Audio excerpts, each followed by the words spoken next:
Tuned into the truth frequency. We are TFR. E.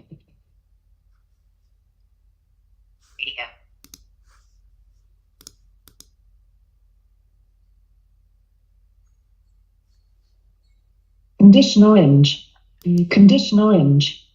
Situation Delta in effect. Please enter your agent number now, followed by the hash key. Ouch. Don't watch. Don't read. Don't even listen to NPR. Time comes when silence is betrayal. More for themselves and less for everybody else. But I'll tell you what they don't want. They don't want a population of citizens capable of critical thinking. They don't want well-informed, well-educated people capable of critical thinking. They're not interested in that. That doesn't help them. Think for yourself. Question authority.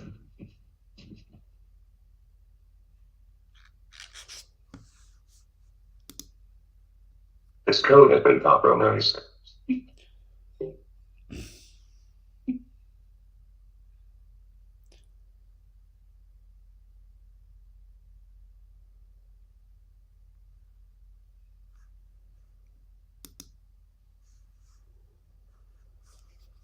We obviously got some audio problems tonight.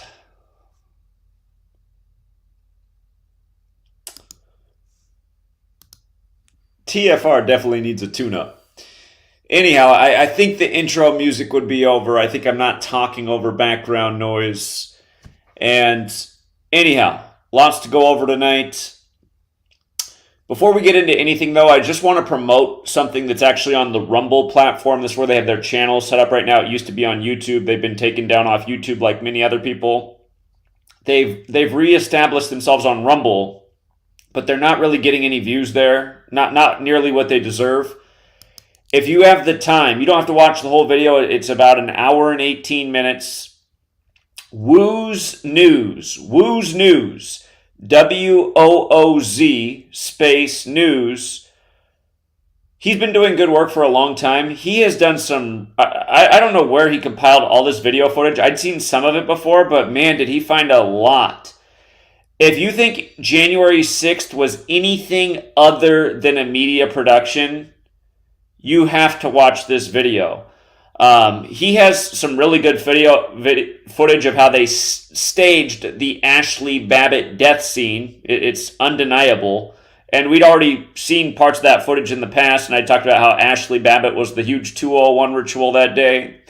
But he has all kinds of really good footage showing just how contrived this was. And again, I mean, it's sad that he's compiled something. It's excellent.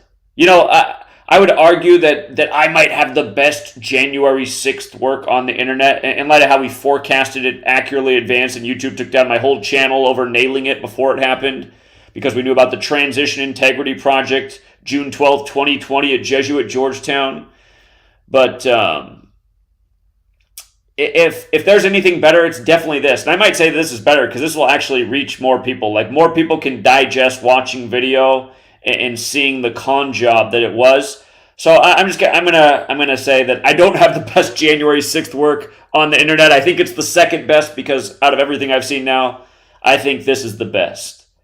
And he does give a little shout out to Gematria in the video. I wish he hit the 2-all-1 piece.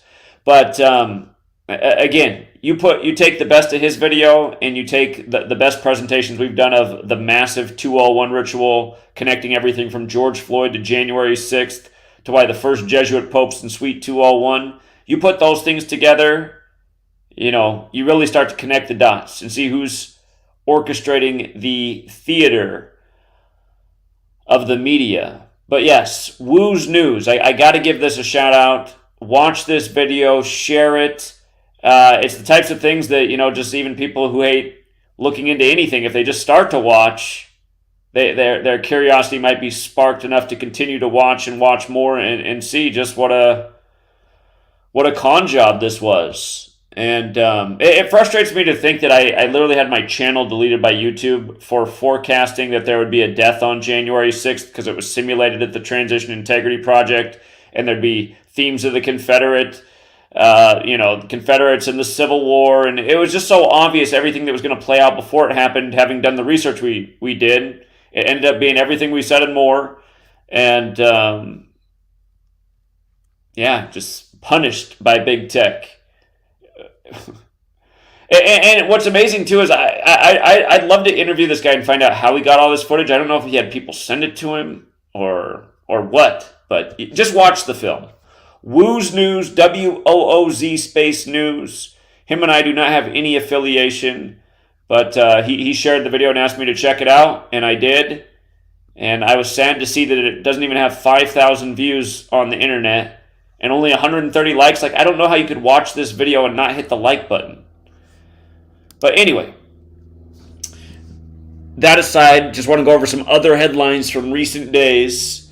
The national debt is now more than $33 trillion.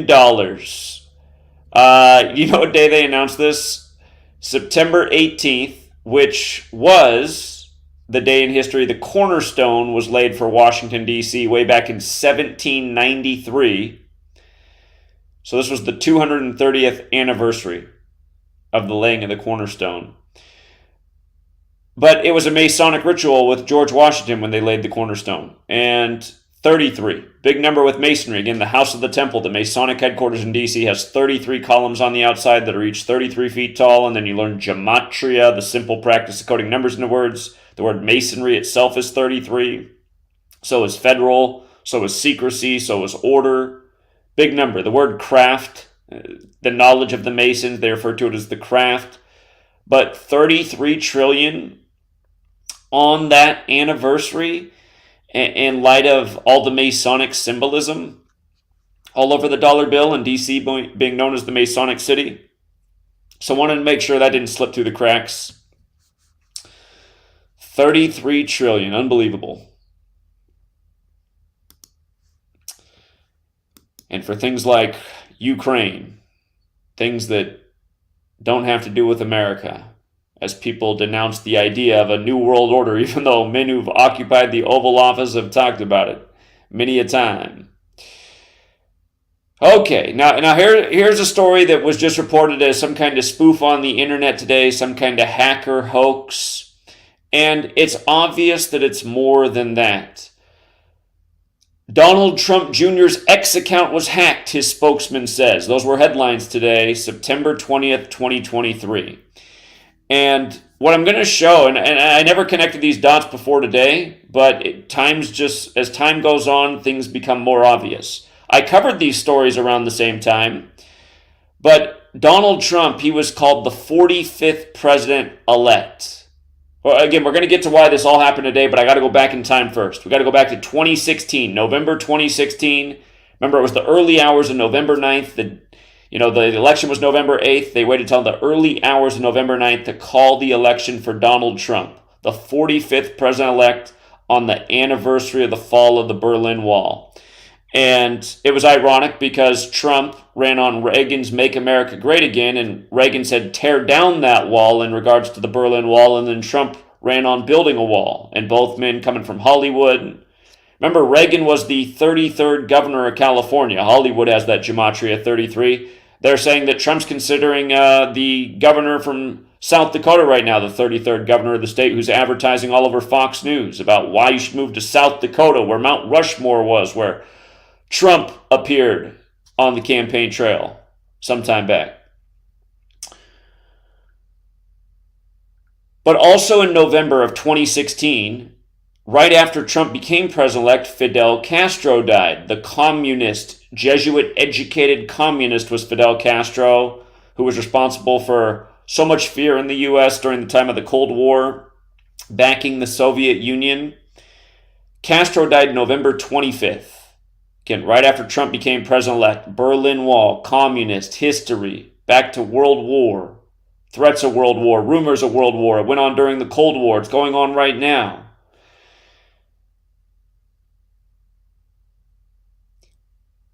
When Castro died, recall what I talked about. I talked about how it was 433 days after his meeting with the Pope, Pope Francis, the first Jesuit Pope.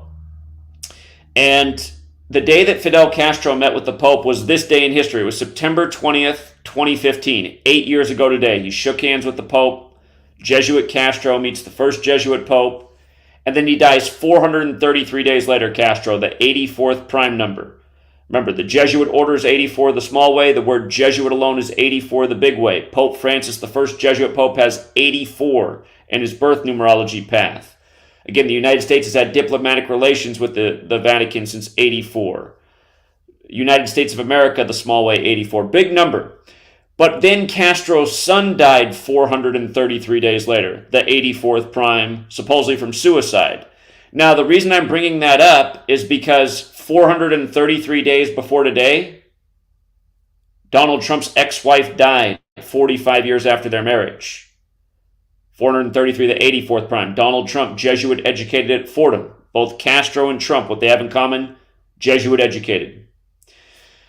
So Donald Trump Jr., the story is that on Twitter today, now named X, the account got hacked and he posted that Donald Trump was dead and he would run in his place for the 2024 election. And the media broke that news before then they said, oh, wait, it was just a hack. We're looking more into it. And again, the rebranding of X, you guys, the 24th letter, they officially rebranded on the 24th of July, 247, while the country's 247 years old. We've been talking about all the Jesuit rituals with Elon Musk for years, the little Jesuit puppet that he is. With regards to the whole 84 piece, today is 84 days after Elon Musk's birthday. His birthday is June 28th. Today is 84 days later. And we've been documenting this all along the way, including how we knew Twitter was going to become political and how Elon Musk made his offer to buy Twitter on April 14th, the day in history Lincoln was shot during the Civil War. And again, just all this Civil War stuff going on right now, all these little rituals that people aren't catching on to. Trump in Montgomery the day before the race brawl in Montgomery, which was on the anniversary of a remembered battle in Montgomery during the Civil War. Little jokes all along the way. And let's not forget that Trump was at Hotel Address 201 the day before the race brawl, when that's the number all over January 6th, and George Floyd, which happened on Memorial Day, which came out of the Civil War. And again, just all the things that they keep trying to provoke over and over by this little code. So here's the other piece about Donald Trump Jr. posting this today. It's not just that it's 84 days after Elon Musk's birthday. It's that what I just talked about with Robert F. Kennedy Jr., if you follow my other platforms, this past weekend. RFK Jr. was campaigning in Los Angeles, where his father was killed on the campaign trail in 1968. Again, they said RFK Jr. was shot late June 5th, died early June 6th. Kind of like how Lincoln was shot late April 14th, died early April 15th. Kind of like how the Titanic hit the iceberg late April 14th, sunk early April 15th all the way. Kind of like how Futility Wreck of the Titan was written more than a decade earlier about the largest boat ever sinking after hitting an iceberg while sailing from Europe to the United States, and it was called the Titan as opposed to the Titanic. Again, if you don't know about that book, Futility Wreck of the Titan, look that up. Ultimate predictive programming. And that factors back into this post today. So with RFK Jr., what we talked about over the weekend, from the assassination scare at his campaign event, if you missed the story, a man posed as a security and was strapped with a rifle and trying to fit in and get close to RFK Jr., who of course has lost two relatives in politics, including his own father. We've been talking about this all year, how the day he officially filed for the race paid perfect tribute to the death of both Kennedys. But again, that story came September 16th, 263 days from the upcoming assassination anniversary of his father, which will be June 5th, 2024. 263 is the 56th prime number. It'll be the 56th anniversary of RFK's assassination in Los Angeles. This comes right before Gavin Newsom's 56th birthday, with rumors that he will replace Biden in the next election. Big rumor right now, as Gavin's about to turn 56, the same governor who was the first to lock down his state over COVID, saying 56% of California will get coronavirus in 8 weeks, which of course is 56 days, which of course coronavirus in Gematria equals 56, like COVID vaccine, like Gavin Newsom, like Anthony Fauci, like how the pandemic was declared 56 years after Trump's Jesuit education began at Fordham in 1964, plus the rest of it. So anyhow, this comes on the 263rd day of the year. This thing about Trump being dead.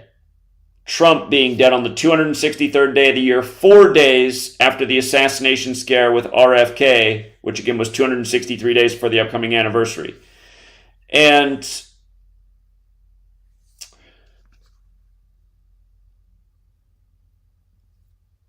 pause, because I lost my train of thought. There it is. That's what I wanted to say next. The upcoming election. Remember the 5th of November. It's on November 5th, 2024, a date made infamous in the film V for Vendetta, done by the guys who did The Matrix before they became the Sisters. The election is on the day leaving 56 days left in the year. And, rituals continuously happen on that date. The other year it was a big one with Travis Scott with the trampling at his concert, where the stage was a giant upside-down cross. And then that was the anniversary of the Tupac album coming out after his death with him on the cross.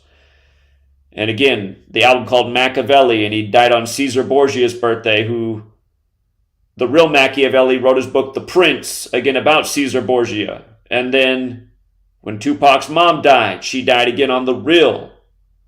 Well, her death was announced on the real Machiavelli's birthday, May 3rd, 2016, right after Prince, the musician, died.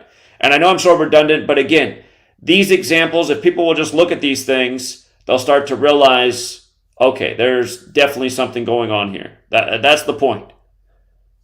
Half the world knows about Tupac and his curious death, still an unsolved mystery to this day. All the more reason to continually remind about it.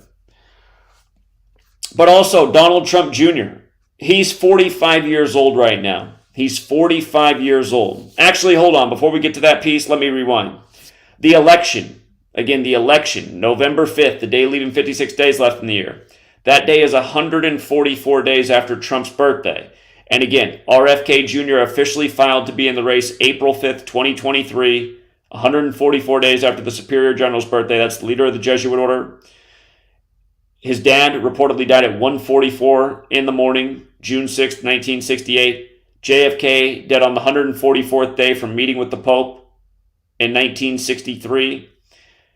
Jesuit Order 144. The January 6th simulation, the Transition Integrity Project, where part of that simulation was essentially what happened that day. That was 144 days before the election. President Biden also 144. Also Jesuit educated.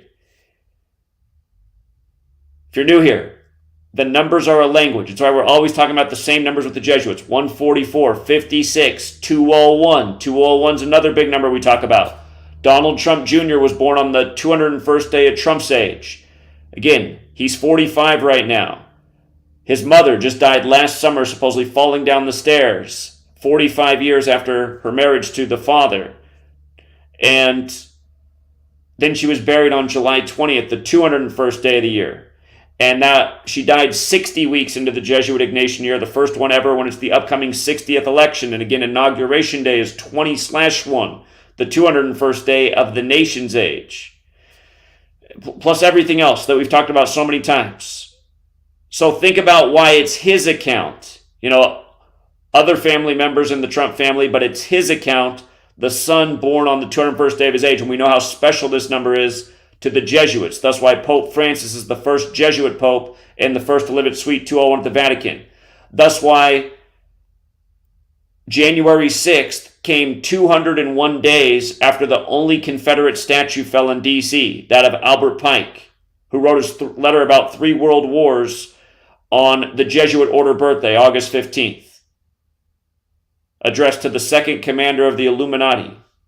And remember, the Illuminati, founded just before America, May 1st, 1776, by the Jesuit Adam Weishaupt, an order of Illuminati equals 201. And he died in history 201 days after the anniversary of its establishment. But again, January 6th, 201 days after the only Confederate statue fell, Lincoln, who was assassinated, who blamed the Civil War on the Jesuit order. Again, it was the George Floyd riots that took down the Confederate statue. George Floyd's killing on Memorial Day, which came out of the Civil War. His full name, George Perry Floyd, equaled 201. And his name was celebrated with Adama Traore's name in Europe, and celebrated in a way that people stood up for their civil rights. But the two names together in Paris, France, the original home of the Jesuits, because they were both killed by police in similar fashion, Adama Traore died on the 201st day of the year, and he died 201 weeks on the nose before George Floyd, who, again, just short list, just his own name is 201. His supposed baby mama's name, 201. And that same number over so many of these divisive stories, whether it's racially divisive or sexually divisive. Hello, Caitlyn Jenner, 201. Again, this number is so massive and all important with this cabal that keeps laying down these rituals. And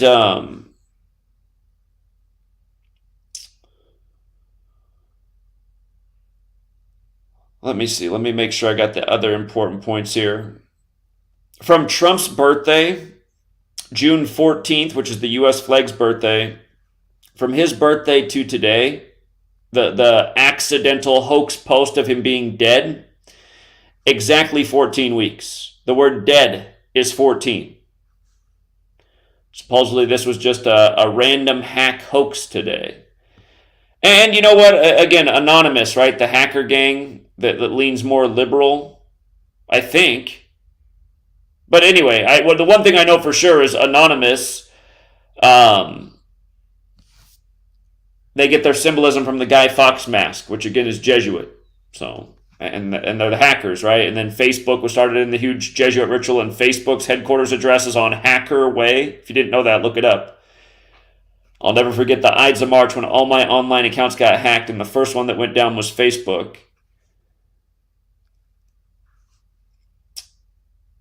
Funny enough, 84 days. We mentioned that this ritual came 84 days after Musk's birthday. That's also 2016 hours. Like the year this goes back to, right? When Trump became president-elect. And again, from Trump's wife's death, July 14th, 2022 to today, 433 days. We're talking about, again, Castro shaking hands with the Pope on this day, then dying 433 days later because it's the 84th prime, the big Jesuit number. Going with just how many days it is from Musk's birthday. Again, Trump, president-elect, the same month Castro dies. Both Jesuit-educated men. Both going down in his storybook. And also, in light of this coming 4 days after the RFK Jr. assassination scare story, and 4 being a number of death, and Trump just getting his 4th indictment in the 4th state, Georgia, in Atlanta, where MLK is from, who was killed on 4/4, the only born American with a holiday named after him. It's interesting that Trump's first post on Twitter in forever, since January 6th pretty much, was his mugshot, the day he surrendered in Atlanta, and the big ritual that was on 24/8, which we covered. The Pluto Day, going with him being a plutocrat, meaning coming from wealth, running on politics from his wealth. But from that day to this news, the accidental death hack, hoax, it was exactly 4 weeks. 4 weeks from his mugshot. Remember, the first president to ever die in office died on 4/4. William Henry Harrison, April 4th, 1841, 1 month into his term. 4, the number connected with death through the Far East. Yeah, there's even more interesting things about Trump and Castro, but another video I got to recommend is for people who've been around from the beginning on TFR. You remember when I first started TFR, a gentleman called in a lot from Massachusetts. He went by the name Zenith. He created a YouTube channel eventually called Zenith of the Alpha. We gave him a lot of encouragement that he should create a YouTube channel. He's done a lot of great work since. He has a really, really interesting video about Donald Trump and today's death hoax and what he's been saying for a long time about the numbers 218 and 424 with regards to Donald Trump. He wonders if this story could escalate April 24th next year, on the 24th of the month and the 24th day of the fourth month, in the year 2024, with this whole thing on X. Remember, X is the 24th letter. Again, they rebranded officially, changing it from Twitter to X on the 24th of July. And then they put up an X, and then there was a petition in San Francisco by 24 people to have the X taken down. And next year you have that second great eclipse over the entire U.S., and it's going to make it X the pattern with the last one that happened in 2017. But, his April 24th date to look out for. It's interesting for a lot of reasons. Follow this pattern. April 24th will be a span of 218 days from today. Today's the day of it's posted that there's this death, right? And we'll get to why 218 matters again in case you don't know. But from Trump's last birthday to his reinstatement on Twitter at the beginning of this year, January 18th, 2023, that was 218 days after Trump's last birthday. And then from Trump's reinstatement to his first post, which was the mugshot, was 218 days later. And again, if you guys have been listening to TFR since 2016, Zenith would call back then, and he was always calling to tell us more about 218. He said he knew something was going on with 218. And then lo and behold, since then, there's been 1,000 more examples. Years back, I think it was 2018, maybe 2019. It was one of those 2 years. Trump had the alert sent out at 2:18 sharp. It was the first ever of its kind, a presidential alert. Oh shoot, we got a commercial. We'll be right back, you guys. Sit tight. No.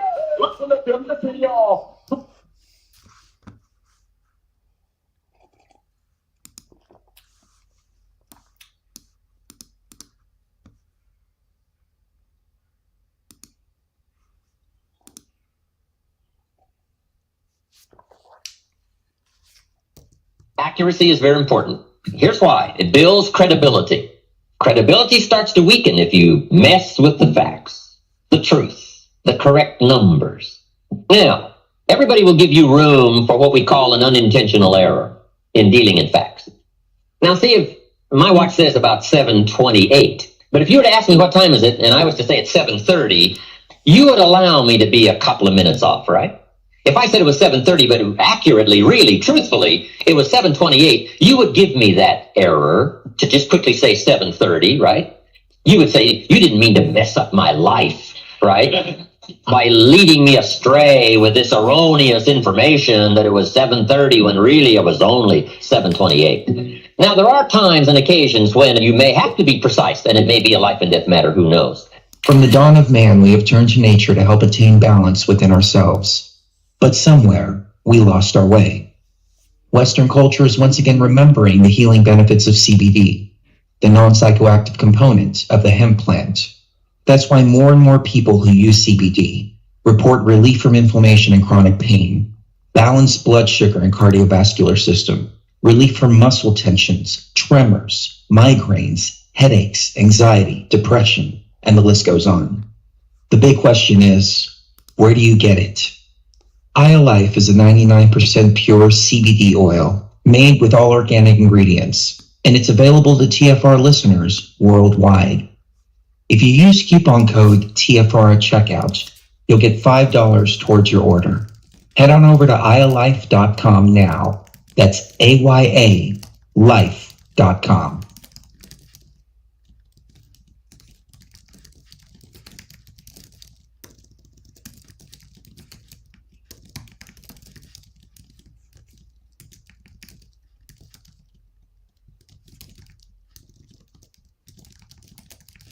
Revealed. Kataria history. Darcy, light workers, and indigos. Join me on the Nikki Colombo show. It's time to reclaim our true history, our true timelines, our cosmic heritage. And remember to be humble, for you are made on earth. To be noble, for you are made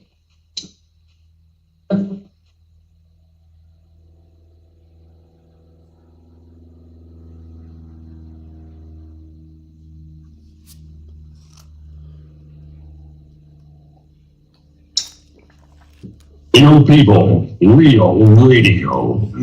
Initiating the truth frequency. Is Truth Frequency Radio.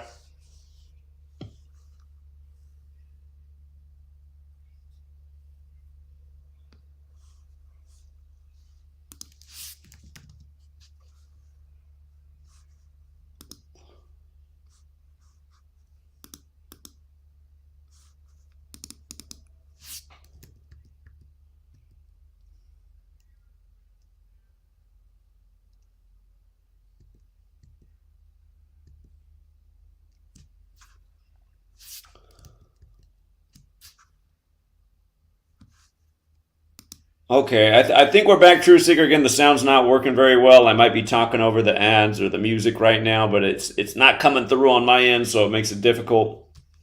Anyhow, we were talking again about 218. Zenith of the Alpha. Check out his YouTube channel. Zenith of the Alpha has a great video on today's death hoax and why April 24th is important to look out for. It's based on a lot of years of research. And again, it just so happens to be 218 days from today to April 24th. Again, Trump reinstated on Twitter 218 days after his birthday. And again, from his reinstatement to his first post, the mugshot, 218 days later, that presidential alert, a big pattern here with 218. And just for other patterns, Trump in 88. We're always talking about Trump in 88. The Mar-a-Lago raid on 88, so many other things. His phone number that's up there all the time, 880022. Today is 88 days before the Pope's upcoming birthday. And when he has his birthday, he'll turn 87, which will begin his 88th year of life. Again, when you're born, you begin your first year of life. When you turn 1, you begin your second. So when you hit the number, you begin the next yeareth of life. But it's 88 days before the Pope's birthday. Again, the Jesuits served the Pope. We're on a calendar named after the Pope. That's what we're always talking about. The Jesuits, the 16th century, the calendar, the standardization of English, how this whole system synced up. It's, in light of it being 88 days before Trump's upcoming birthday, or not Trump's, but the Pope's, it's also 277 days after the Pope's last birthday, which is the 59th prime number. Remember, that's a big number with the Pope. Pope Benedict stepped down on the 59th day of the year for Francis. The 59th presidential election, Biden was elected number 46, exactly 46 weeks after the Pope's birthday. JFK, the only other Catholic president dead at age 46, and Gematria Catholic equals 46. Pope Francis equals 59. So does John F. Kennedy. Again, there's been lots of little things pointing back to what happened to JFK. We talked all day about the assassination foreshadowing they've been laying down. Biden had the assassination scare with the FBI arrest on August 9th, the day leaving 144 days left in the year. Then later that day, Ecuador, established 46 years after America. There was the big assassination of the man who was 63 years old, 63 days from his birthday. And again, that was the day leaving 144 days left in the year. And Ecuador was established on May 24th, the 144th day of the year. Big Jesuit number. Jesuits, Illuminati, New World Order, calendar, language, rituals. The system synced up as they grow their power and influence by the same code all over the place. Now, here's the other thing about this coming on Twitter by the numbers with the whole Holy Roman Empire thing. In Gematria, the big way, Holy Roman Empire is 218. They say it folded on the 218th day of 1806. That was August 6th, 1806. They say the Holy Roman Empire folded. So again, 218th day of the year, like in Gematria, Holy Roman Empire is 218. In something known as Francis Bacon Gematria, the name Trump is 218. This is what Zenith of the Alpha has been calling in about since 2016. And all of his examples that have happened since. So that's why, like, if once upon a time you were listening, you're like, oh God, this guy has some new Gematria cipher, how dumb. Well, if that was your opinion in 2016, you've got to watch all this 218 stuff happen ever since that we've been documenting it, and now it's looking like the biggest thing ever. And the other things we've been pointing out since about 2016 is the assassination scare of Trump on November 5th. You guys remember that? It was November 5th. 2016, assassination scare for Trump in Nevada. Notice that's going to be 8 years before the election date. Mr. 88 himself, Trump. If you do it the small way, Holy Roman Empire is 88 like Trump. Again, 88 days from the Pope's upcoming birthday. Trump's a big star. The Catholic Church is a big sun cult. And they've synced up the calendar with the zodiac. And it's 88 constellations. Again, there's a reason for these numbers. There's 88 official constellations. Stars, world stage, rituals, old knowledge like numerology and astrology. Things that people think are stupid but are in practice in the highest of places. Now, again, if you run the alphabetic order the other way and use numerology, Holy Roman Empire equals 74. All of these words also equal 74. Jesus, cross, Messiah, gospel, parables, killing, stabbing, Twitter. And to rewind that list, two of those words, Twitter and cross, both 74, like killing.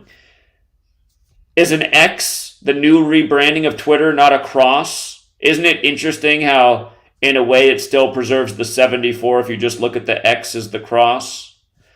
And remember, in Sumerian gematria, X is the 24th letter. All Sumerian gematria is multiplying the alphabetic order times 6. 24 times 6 is 144. Both numbers that have a lot to do with time. The cross was used by the pagans to symbolize time, the 4 seasons.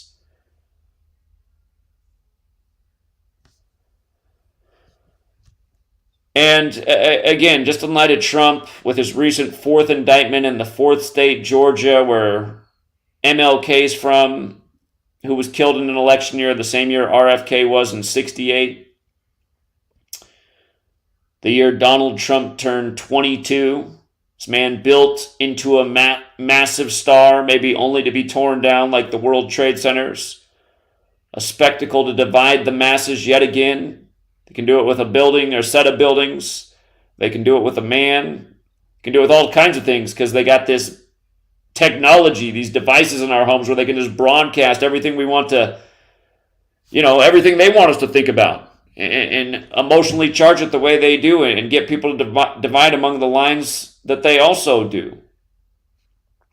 But yeah, just the whole 4-4 thing. Again, 74, 44, 74, these numbers we're talking about. The Ides of March, to remember the killing of Caesar, right? Political office, the leader of the land. Killing of Caesar in 44 BC. MLK, again, killed on 4-4. William Henry Harrison, first president office, 4-4. Malcolm X, killed on a 44 date numerology. JFK was number 35, but the 44th term president. Abraham Lincoln's assassination, big 44 ritual. Big number, 44. It's a caliber of gun. You don't want to get shot with a 44. But the Ides of March, to remember the killing of Caesar in 44 BC, it's on March 15th, the 74th day of the year. Both stabbing and killing 74. Again, like cross, the symbol of what the Romans crucified people with, including Jesus, right? Holy Roman Empire, again, has the 74, as does Jesus Christ. Jesus Christ, small way, 74. Jesus, big way, 74. Big number. Big rituals. 3 of the first 5 U.S. presidents dead on 7-4. What are the odds? Jefferson and Adams dead on the same day in 1826, the nation's birthday, 7-4. And then, lo and behold, when the country was being formed, they had written letters expressing their concern about the Jesuit suppression ending and what might happen to America if the Jesuits were unleashed. All these people we're talking about constantly just all happen to have a Jesuit education. Just happen to be tying in with these perfect rituals on this Roman Catholic calendar. Again, the only reason we say it's the year 2023 is because the Roman Catholic Church said so. The reason English is the way with the spellings, some of them seeming nonsensical, the 26-letter alphabet. This is all from the same time period. All of these things happening at the same time. Again, Martin Luther, Protestant Reformation, 95 Theses, from its pinning to the formation of the Jesuits 201 months later. MLK, who assumed the name Martin Luther, killed on the 95th day of the year in 1968, that infamous year. 201 days later, the nation's first major gun control legislation, infringing on the Second Amendment, but still standing to this day as many more infringements have piled on. I wonder why Jefferson and Adams were worried about what would happen if the Jesuits came back. Next thing you know, the nation's capital's in the Jesuit stronghold, Washington, D.C. But yeah, if you missed the RFK Jr. assassination work I mentioned, the assassination scare, the guy who snuck into his protective service 263 days before his father's upcoming assassination anniversary on the 5th day of the 6th month, 263, the 56th prime, again, 56th anniversary upcoming. They said it was a 44-year-old man, on 35,000 bail, like JFK number 35, like how Catholics 35 forwards, 46 in reverse, again killed at age 46. The man's name was Adrian Paul Aspuro, which equals 263. Going with the 263 days of the 56 prime. Remember how they just took down my YouTube channel 263 days after September 11th? The same YouTube channel where we documented traveling across the nation, city to city, and gathering truth seekers to speak out about 9/11 and other things going on in the world. George Floyd, COVID. 263 days after we arrived in New York for the 9/11 day, they just delete the whole channel. Didn't even have 3 strikes. Just deleted. The jokes are right here on YouTube. Same patterns. We've been talking about the same stuff a million times. If you read my last book, Number Games, 9/11 to Coronavirus, if you have the digital version, just do a search for 263 and see how many times throughout that book we're nailing all the 263, 56 stuff with the big coronavirus pandemic. Again, coronavirus is another big 56 thing. But yeah, if you missed my work on RFK Jr., there's a lot more to look into with it. You know, there's a lot more very interesting numbers on that ritual. And again, RFK Jr. might talk a good game. Except for he supports Ukraine. But other than that, I think most people in this community would agree with most things he says. But at the same time, it's like, is he here just to provide hope for the hopeless? Again, it's very much how it looks. His anti-mandate gathering on Georgetown's birthday, his big Jesuit official entry into the race 144 days after the Superior General's birthday. I mean, the leader of the Jesuits, and then giving his first campaign speech on the day in history that Ignatius of Loyola became the first Superior General of the Jesuit order. The fateful day in history. And then just participating in stuff like this, and this in Los Angeles, where his father was killed, and what we've been saying for years, him and his father clearly killed in these Jesuit rituals. I mean, the first book on this topic came out in 2017. So, I mean, these aren't new things that we're talking about. Hunter Biden today. Hunter Biden ordered to appear in court September 26th for his 3 federal gun charges. Remember, 263rd day of the year, the 56th prime, and then the strong relationship with 3 and 56. And helpful knowledge, we felt the Super Bowl would be a 3-point game, Super Bowl 56. And we thought Odell Beckham, number 3, would score the first touchdown. The man born on the day, leaving 56 days left in the year, who was traded in the Rams that year that they won Super Bowl 56. But the relationship with 3 and 56 is this. Genesis 1:3, the 3rd verse of the Bible, God makes light. In Gematria, the word 3 equals 56, light equals 56, Abrahamic equals 56, the 3 Abrahamic religions based in Genesis. Based in the first 5 books of Moses or the Torah as well, but it begins with Genesis. So 263 related to 56, 3 related to 56, the 3 federal gun charges ordered to appear in court today on this day. And again, Hunter and JFK was killed in the time of the Archer. And it remains to be seen everything that's going to happen in the upcoming election cycle as they try to get people even more polarized and more divided and more angsty and more willing to give up their rights and liberties and just more fear and just more everything that we don't need that these psychopaths unleash on us through their media and their government and all the authority positions they have over us.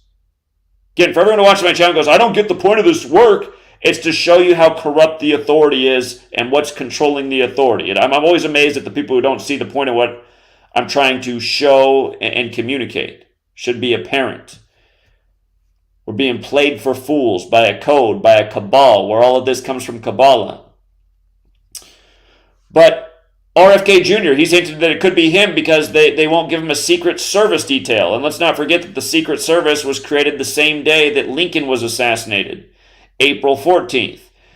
144144. Again, Lincoln who blamed the Jesuits for the Civil War.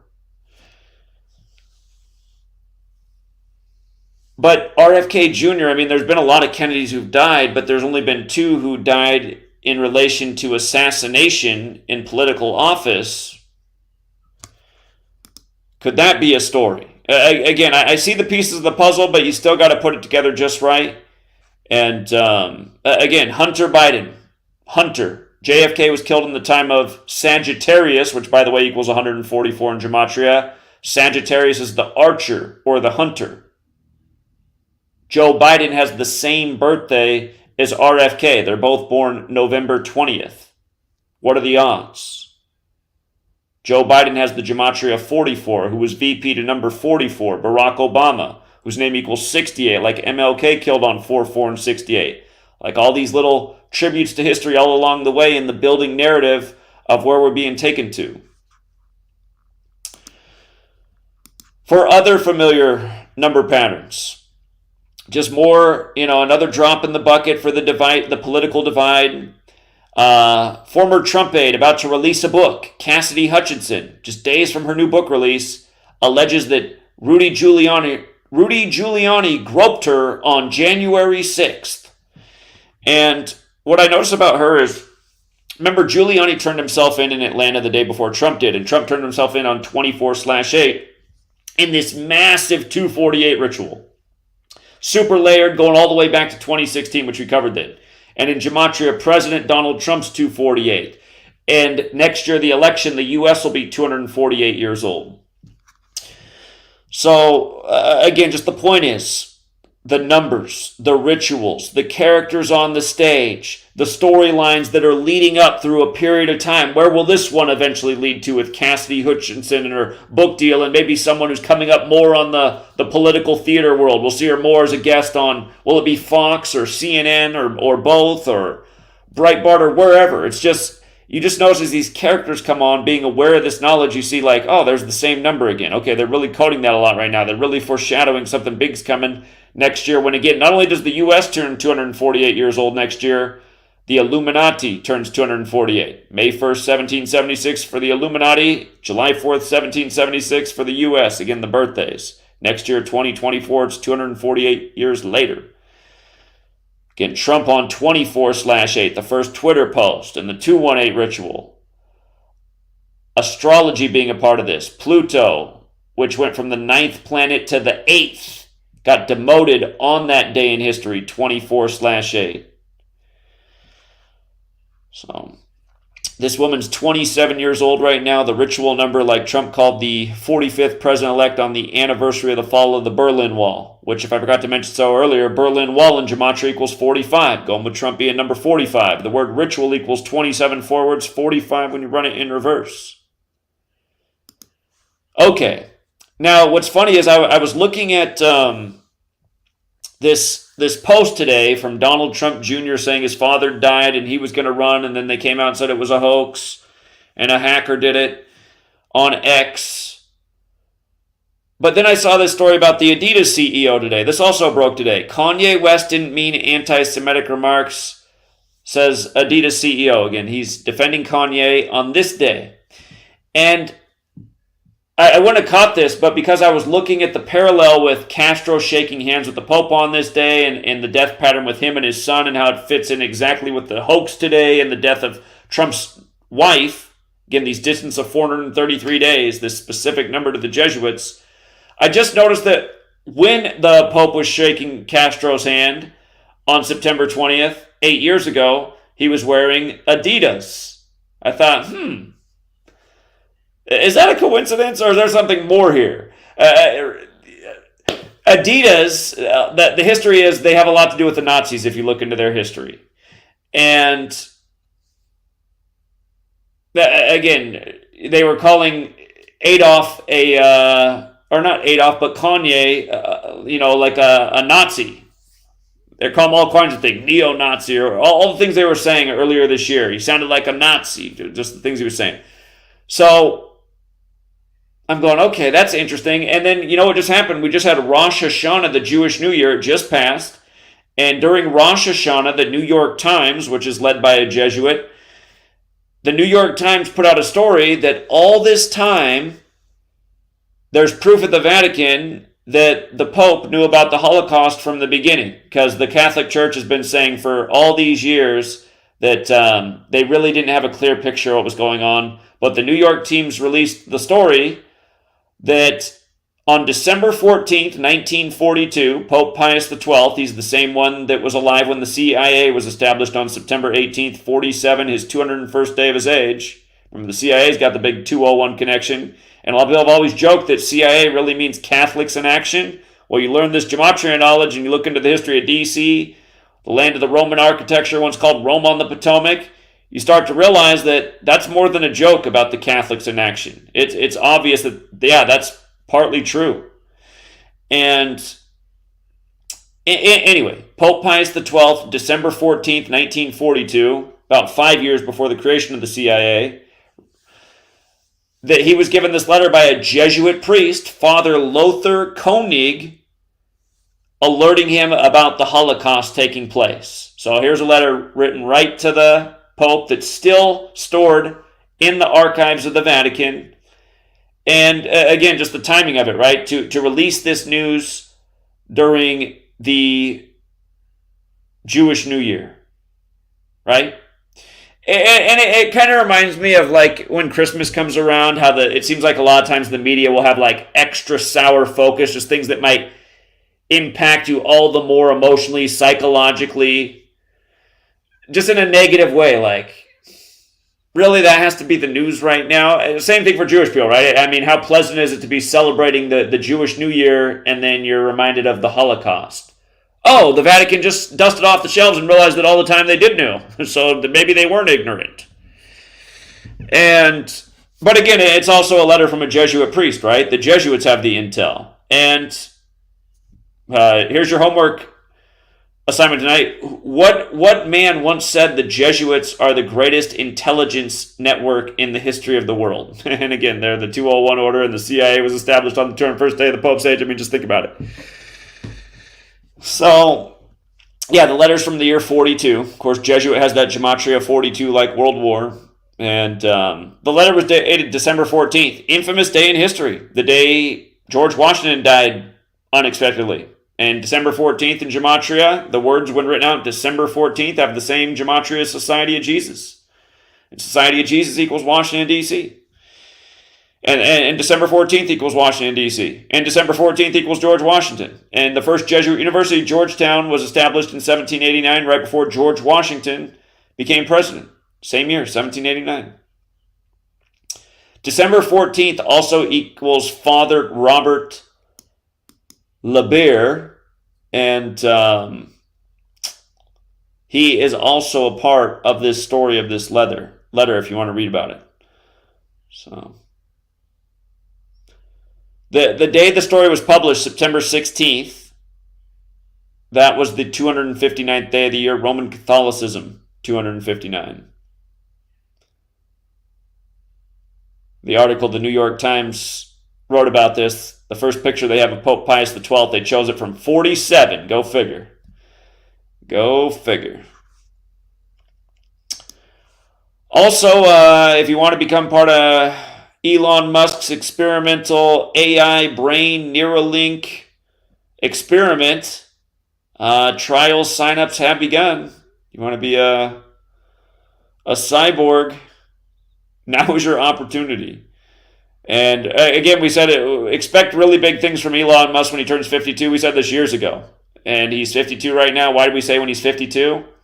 Because technology equals 52, like Terminator equals 52, that movie that came out in 84 about technology overtaking man. Lots of rituals with technology in 52. If you've read my book, Number Games, we explained why in 2020 you had the government and big tech partnering up to form surveillance over the populace to see if they were complying with curfews and COVID rules in the time of the lockdowns. You know, it was done under that guise. And the big tech companies said that you did have an option to opt out if you wanted to figure out how to do that. Most of them didn't even know, right? Because most of those turn on their phone and they can't use it, and they need to update to use it, so they just update, and then it happens, and they're not following the news, so they don't know that they're now with the new update, part of the new surveillance program. But the media can say, or they can come out and say, yeah, we alerted in the media how you could opt out if you wanted to follow the directions. I mean, most people just aren't paying attention. It's obvious how this stuff works. It wasn't like by default you weren't in it and you had to opt in. And also, you guys, Ripple, XRP, again, the cryptocurrency that has, a lot of big names on its board, that's been going through a lot of rituals.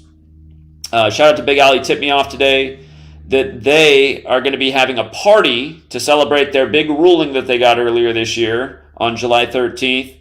And the party's on September 29th. And interesting date is 9/29. Remember, in the Old Testament, there's 929 chapters. And in Jewish gematria, United States of America equals 929. And it's also the day leaving 93 days left in the year, and Saturn and 93 have that strong connection through gematria. And Aleister Crowley taught about this. And Old Testament and astrotheology, Saturn is God. And anyhow, just keep an eye on XRP and what it does in the aftermath of this party, where things are going. Remember, it was the 201st day of the year, July 20th, that the FedNow system launched. This idea of a digital currency, it's been around for a long time. A currency that's more than America. But we'll be right back, Truth Seeker. Going right into the commercials tonight. Long-winded.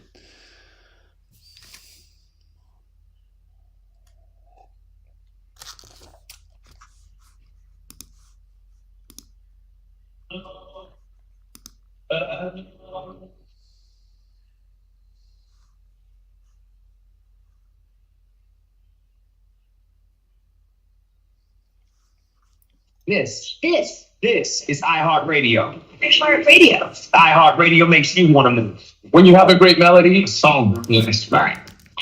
Instantly connected. I love it when the beat goes. You can listen to Truth Frequency Radio on iHeartRadio. Just download the app to your smartphone or smart TV and get the best of TFR wherever you are. Radio. See you there.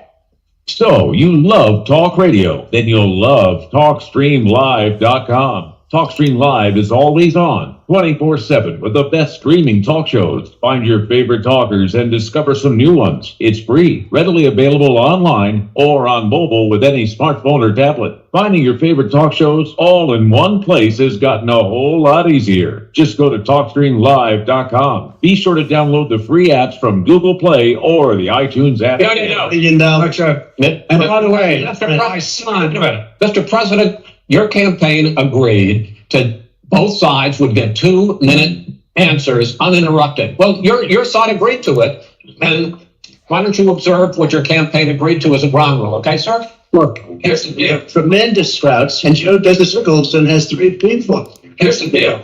He's been totally irresponsible. Yes, he's a fool. Here's the deal. President Trump did a phenomenal job. Would you shut up, man? Look, Here's the deal. I don't trust him at all. What do you? I know you don't. Let me shut you down for a second, Judge. He wants to shut down the country. Let me shut you down for a second, Judge. I've done more than you've done in 47 years, Judge. Do I get my time back? You can't fix the economy until you fix the COVID crisis. He does not have a plan. I know how to do the job. It's the same process. There has never been an administration that's done what I've done. That are shut down. President Trump, you have begun. Look, Here's the deal. hard to get anywhere with this country. This is the way it is. Look, Here's the deal. President Trump did a phenomenal job. Here's the deal. Everybody knows he's a liar. Fake news. They give me pen press. Look, Here's the deal. I don't trust him at all. What do you? I know you don't. The second subject is 200,000 dead. If we just wear a mask, we can save half those numbers. We got the gowns. We got the masks. We made the ventilators. You don't know how many people died in China. We don't know how many people died in Russia. You don't know how many people died in India. Maybe you could inject some bleach in your arm, and that would take care of it. Let's see, a lot more going to die unless he gets a lot smarter. Did you use the word smart? Don't ever use the word smart with me. Because you know what? There's nothing smart about you. Here's the deal. Tremendous sprouts, and Joe does the circles and has 3 people. Here's the deal. He's been totally irresponsible. Yes, he's a fool. Here's the deal. President Trump did a phenomenal job.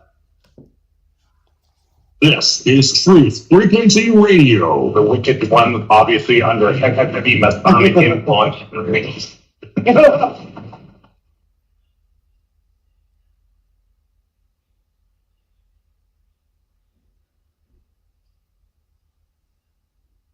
Condition orange. Condition orange. Situation Delta in effect. Please enter your agent number now, followed by the hash key. Ouch. Don't watch.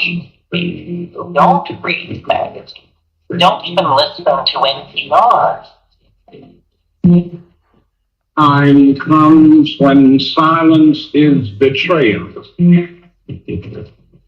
More for themselves and less for everybody else. But I'll tell you what they don't want. They don't want a population of citizens capable of critical thinking. They don't want well-informed, well-educated people capable of critical thinking. They're not interested in that. That doesn't help them.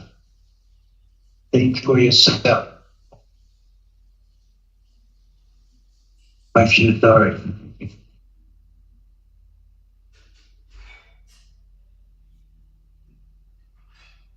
This code has been compromised.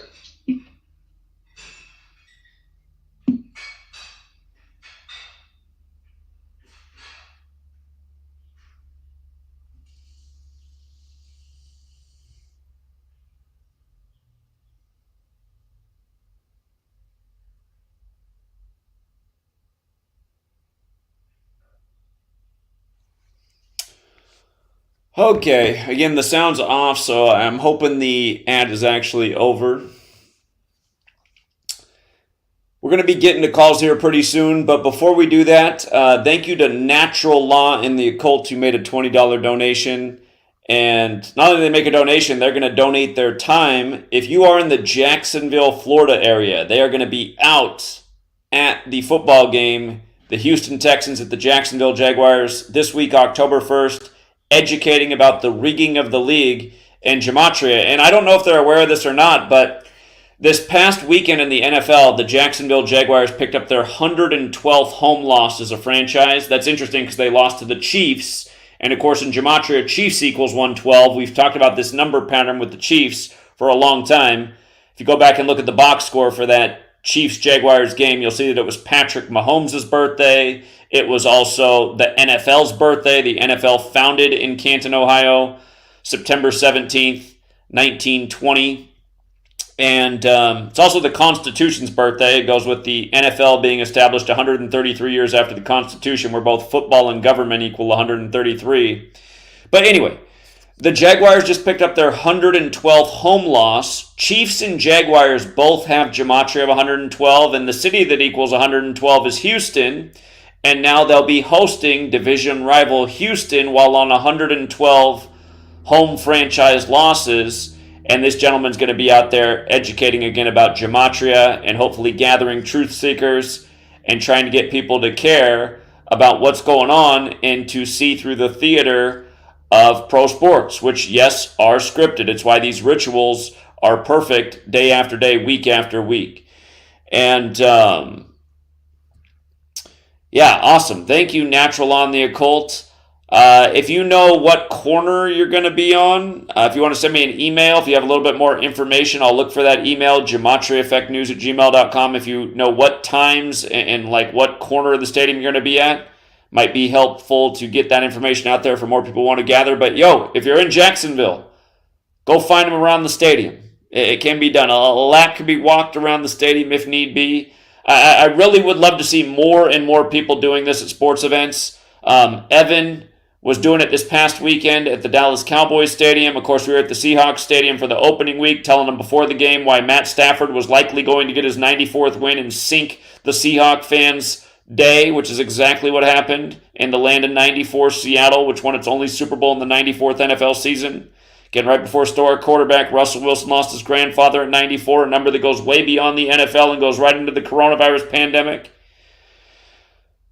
which equals 94 like Seattle, Washington. Again, it came a decade after Bill Gates' decade of vaccine speech on his 94th day of his age in Davos, Switzerland, which is another 94 land. But anyway, yeah, I'm really happy to hear this, and it's encouraging to see that in back-to-back weekends, actually it's going to be 3 weeks in a row in the NFL, that somebody's at a stadium teaching about gematria. We did it week 1. Evan did it week 2. Natural Law and the Occult is doing it week 3. Week 4, people. Let's see if we can keep the streak alive all season. At least one gematria speaker, educator at a stadium for every week of the NFL year. I mean, it'd be awesome if this became a trend and people really did start showing up in big numbers, passing out flyers, dropping examples, talking to fans about the way they script the outcomes. Sometimes you can have a number as good as 94 in Seattle and have a lot of confidence that is going to be the outcome and tell the fans about it before the game without fear of humiliating yourself. And, yeah, awesome. So thank you for doing that, Natural Law and the Occult. The game is this Sunday, September 24th at the Jacksonville Jaguars Stadium in Florida. And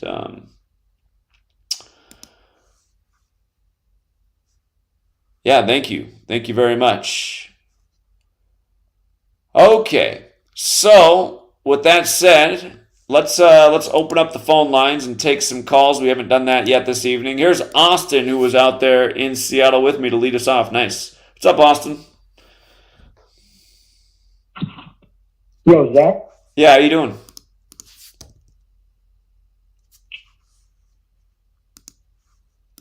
Can you hear me? Can you hear me? I don't think you can hear me. Now I can. You cut out there. I can hear you, Austin. Anyways, I'll keep going. I can't hear through my phone. Yeah, the next 2 Sundays, I was planning. I got a megaphone back on last Sunday, just a few days ago. I was planning on going up to Pike's Place possibly the next 2 Sundays if possible, depending on rain and stuff.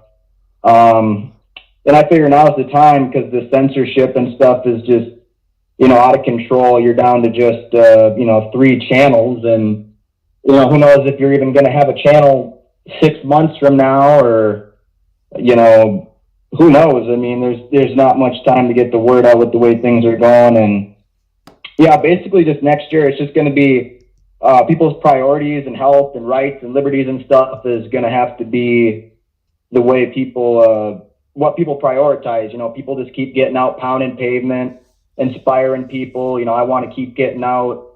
Like I said, next year from like April to October, probably going out there at least once a week. So we'll see how that goes. Hopefully I'm able to inspire people, and hopefully more people can, get megaphones and, inspire some younger people. Hopefully some more women can start speaking out and getting on the mic. Yeah, it's just going to have to be priorities next year. And, people are just going to have to keep stepping up and coming out and speaking out, because you can't really get the word out much on the internet with the way things are going. Like I said, you're down to just, 22, 25 in sports, and who knows how long they're going to be up at this point. But yeah, it's pretty much all I have. Yeah, I can't even hear you through the phone. I can't hear anything. Well, it's okay, Evan. That's all I have it's for tonight, Zach. All right, appreciate it, man. Thank you. You have a good night, Evan. All right, so or Austin, excuse me. I'm confusing with Evan because Evan's also out pounding pavement. But Austin's been out with me in Seattle, and I'm glad that he wants to start speaking out more, and he'll continue to get better at it as he goes. Let's go out to 832 Houston.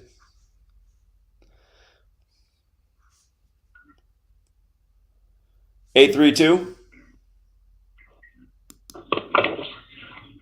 Hello? Hello, you're on. Yeah, I can't hear. Something's going on. Huh. He couldn't hear me either. Now he can't hear me. Wow, how could that be? Here, let me try somebody else. Why can nobody hear me? 346? 346? Weird. That is weird. Yeah, nobody can hear me tonight. Why is that? Let's try one more just in case. 347? 347? Zach, you can hear me? I can hear you. I don't know if you can hear me or not. I can hear you. Yeah, you can't hear me I saw though. this article on ABC on Sunday about Libya and the flood, and they said 9,000 missing, 11,000 dead. So I don't know if you heard me or not, because I can't hear you. So I just wanted to say that if you heard me. Okay, we definitely heard him. And since he just brought that up, about 9,000 missing, 11,000 dead. If you guys missed this, again, they said 2 dams broke on September 11th, causing this massive, deadly flood. 2 dams broke on 9/11, like 2 towers on 9/11. But what makes it worse is the names of the dams that broke are Derna Dam, which equals 156. 911 is the 156th prime number. And Mansour Dam. And Mansour Dam equals 119. The other way to write the date, September 11th, 11/9, like 119. Those just happen to be the names of the 2 dams that broke on 9/11, and they're saying it's because they haven't been properly maintained since Gaddafi was thrown out of power. But yeah, what a joke. So let me just see if I do a web search if those numbers pull up easy. 9,000, 11,000. ABC News, Libya flooding deaths top 11,000 as thousands reported missing. Let me see if that article is also going with the 9,000. Yeah, 9,000 people are still missing. So yeah, this reporting was out of London. 11,000 dead, 9,000 missing. What a joke. I mean, what a sick joke, too. Doesn't it inspire people enough to want to get out and do something about it? So, I don't know why nobody can hear me tonight. I assume those people can hear me right now while I'm talking, but for some reason when I go to the call board, they can't. I don't get how that can even be working. You know, let me try one more guy and just, if it works, man, everything is connected. I don't know what the problem be. That person who's not supposed to be on the line is on the line again. I don't know if they're having some kind of impact. All right, try one more person, and if not, we'll go to a backup plan. I got a backup plan if nobody can hear me tonight. 206? 206, can you hear me? Yo. Yo. I don't think anybody can hear you, man. You can hear me, but I can't hear you. There's been nothing on the phone, so that's what's going on. Nobody can hear you. You're being muted. I don't know how. I don't know why it's not working. I'm going to hang up now. All right. Appreciate it, man. Thank you. Huh. Yeah, all the settings are good over here. The lights are green. The connections are good. There's just one person on it's been going on for like a month now. The person who keeps logging in on the phone, who's not supposed to be on there. I don't know who it is. And Chris Geo still has not responded. Okay, here's what I'm going to do since nobody can hear me on the phone. We're gonna actually just take the time to watch Woo's News video. We might have to mute some parts because he's got music. We don't want to get copyrighted, but I think it's a worthy use of our time. This video is so well done on January 6th, and let me get it set up here. Okay. Sorry to the people on the phone tonight. I don't know what that's about. Hopefully that's resolved by next week. Okay, but Woo's News, January 6th. And go get your wine.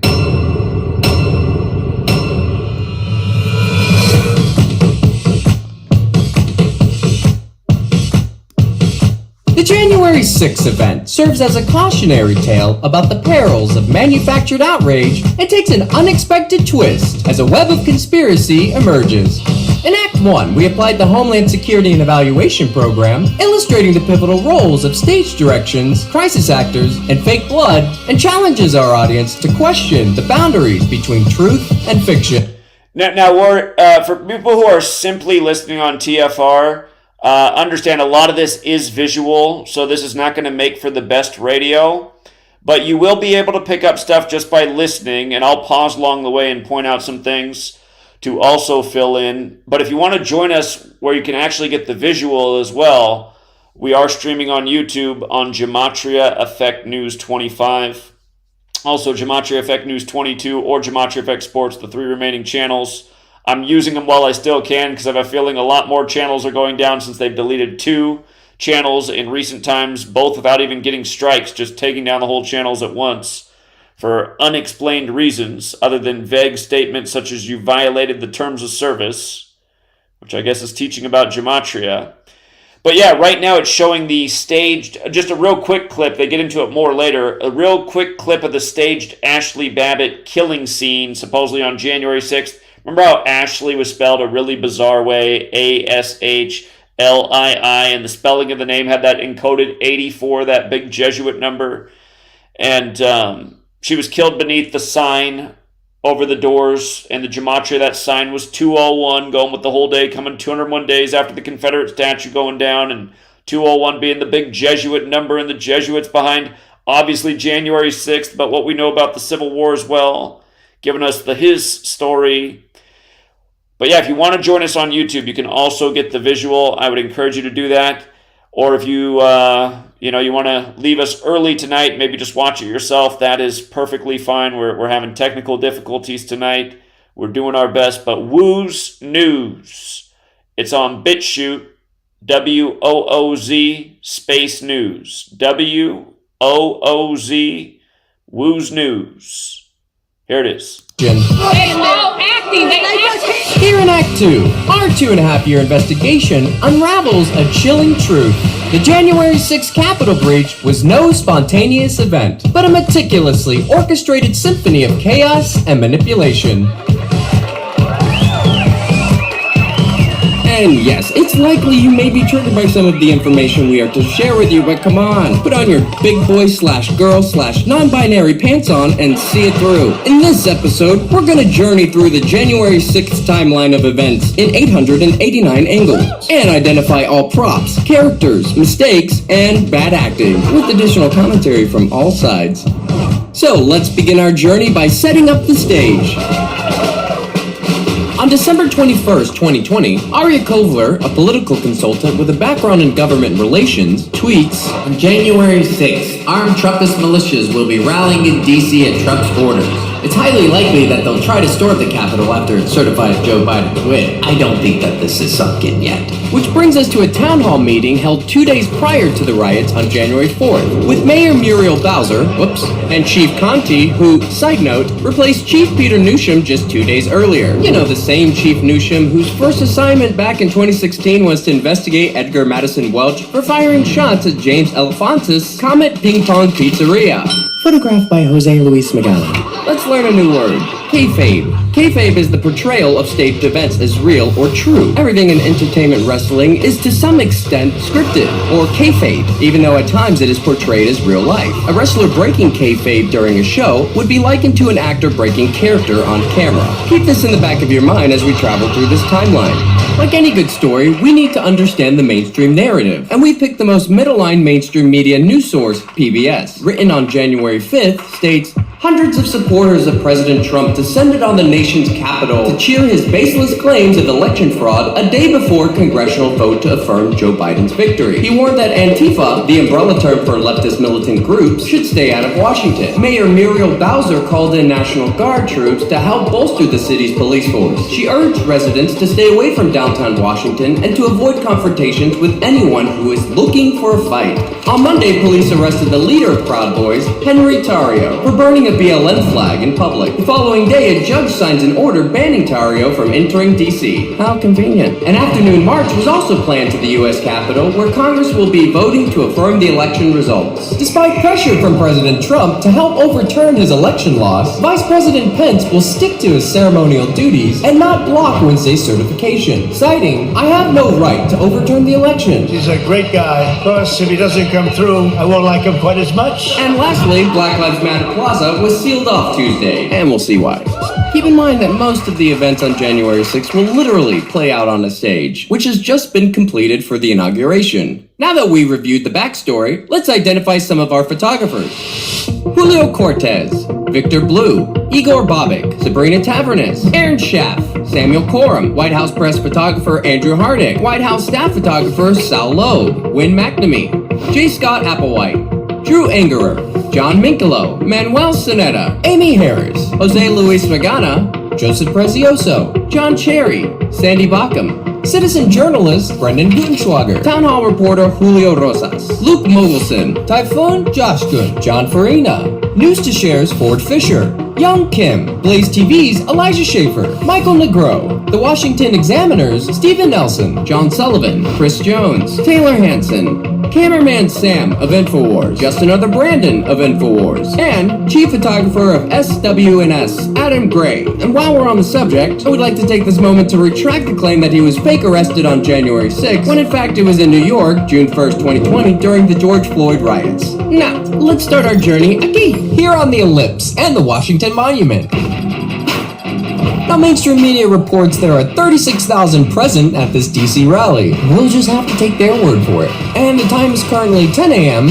Alright, so now all the Proud Boys are all gathered at the Washington Monument. I am not allowed to say what's going to happen today, because everyone's just going to have to watch. Now the Proud Boys are leaving the Washington Monument. And look who it is. DC photographer Amy Harris, getting all the pictures. And Sandy's there too. I wonder where they're going. So let's follow them. Photos by Pulitzer Prize winner DC photographer Carolyn Castor. See how they're all single file? This is for the camera. So now they're passing Smithsonian Castle. And look, everyone's just following Amy, setting up all the good shots. So now they're crossing the street here at 4th. Everybody stop, everyone's stationary, and then they get the command to march past the camera and flash as many white power signs as possible. Now they're gonna stop to get some more photos. And you'll notice that this Joe Biggs character, he's one of the fall guys, constantly talking into his walkie-talkie, which we believe is a prop. Yes, it may work. Yes, he might be talking to someone, but that's not the purpose or the essence of it. They want to make it obvious. You don't want to make Americans think too much, so they see the radio and the earpiece, and they got the answer. Think optics. And Ordine's job is to ramble into the megaphone. I mean, they really gilded the lilies with this one. Meanwhile, 7 blocks northwest at the Hamilton Hotel, Jaden deliberately leaves a trail of digital breadcrumbs, uploading this post as he heads out towards the Washington Monument.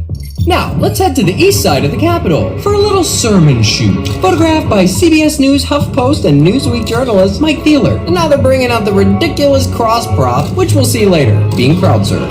What is happening? Yeah, can we get everyone in there for a little Christ cuddle? Oh, he's got the rosary. A photographer of the year / Getty Images chief photographer, Wynn McNamee, not looking obvious at all. Photographed by The Hill's Stephanie Reynolds. You know how to push the narrative that all Republicans are crazy Bible thumpers?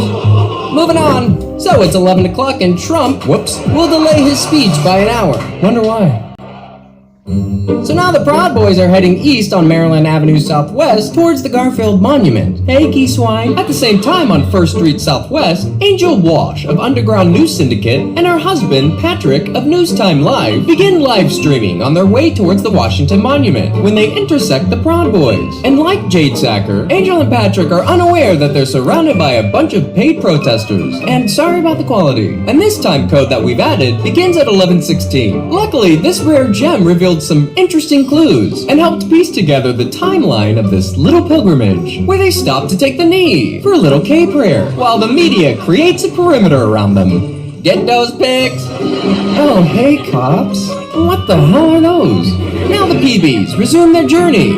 as our photogs find a new angle. An angel wash in the middle of it all, just sticking out like a sore thumb. Who's getting all these good shots? Simple. The English U.S. correspondent for Newsnight, David Grossman, and British filmmaker Nick Quested, who was one of our stars during the June 2022 Capitol hearings, is there too. You haven't noticed, real men are here. No, I hadn't noticed that, Ethan. But let's watch that again. On Angel's angle. Real men are here. Get that vid, Grossman. Guys, notice how they're a bit lax. No one's quite in their character yet, but they don't really need to be, because the show hasn't started, and all of this footage will be used as the backstory. You know, the moments leading up to the insurrection. So now they're heading north on 1st Street Northwest, towards the Peace Monument. Now here they're about to pass the west side of the Capitol entrance, or Obstacle 1. Don't worry, they'll be back in an hour, and they're just following all the photographers, just getting all the shots. Remember this cop for Act 3. We'll call Dilly. Press, separate yourselves from our crew. And they do, but not Angel, who's now being eyed by Nordine. Now they all get into character. Just as they approach the peace camp, right on time. And Nordine's still watching Angel, while Grossman's on the down low. Hey, tighten it up, boys, tighten it up. Now they turn right on Pennsylvania Avenue Northwest, and hold for others to catch up. Again, guys, when we get bottlenecked like this, really pay attention to people coming into our ranks. He's talking about you, Angel, who's now the only one amongst them filming, as her husband, Patrick, who's at the back of the line, goes live. Back to Angel, where on our left, you can see some background actors, changing into their SWAT gear, while Amy Harris drudges along. Now let's get a better look with Nick Quested's angle. Yeah, hope it fits. As Patrick catches up with Angel, without missing a beat for the first time today, our paid protesters give their best cop hate performance. Fuck your pension, do your job. Guess that's it for now. Okay. Yeah, make sure you turn in your vouchers to wardrobe people. And then this happens. You with us? Cowboys, you with us? Uh-oh. What do you mean? Well, we need you to stay on the side. We don't want you guys coming in and breaking the ranks, please. Just for protection, because you can confuse us. God bless you. All right, bless you. Okay, so yeah, they don't want me here. They've been wanting them Cowboys. He says, "Are you with us?" I said, "With who?" The speaker was eyeballing me, so no clue why. Pretty sure they don't want us here. But Patrick doesn't care. Oh, I don't care. And they continue anyway. Meanwhile, a large group of actors are headed east on Constitution. If you ever wore a suit from the store before, that's one thing. If you ever got a suit tailored, if you ever got a your problems are all around you. You know that it's different from going to buy a one-size-fits-all suit and then having a suit that's tailor-made. It fit different. The pants are different. The way you walk in it is totally different. We got to do a quick pause for the commercial, and then we'll come back. Hey, when you were created with a specific purpose, a specific design. You like a tailor-made suit, baby. You gotta stop trying to act like everybody else, speak like everybody else, dress like everybody else, look like everybody else. Stop putting people pictures on the wall and look at them saying that's what I want to be like. Baby, you're gonna do what they've never done. You're gonna go to places that they've never gone. You're gonna exceed limits that they've never exceeded before. You're gonna be able to accomplish things that they never dreamed about. So I need you to be you.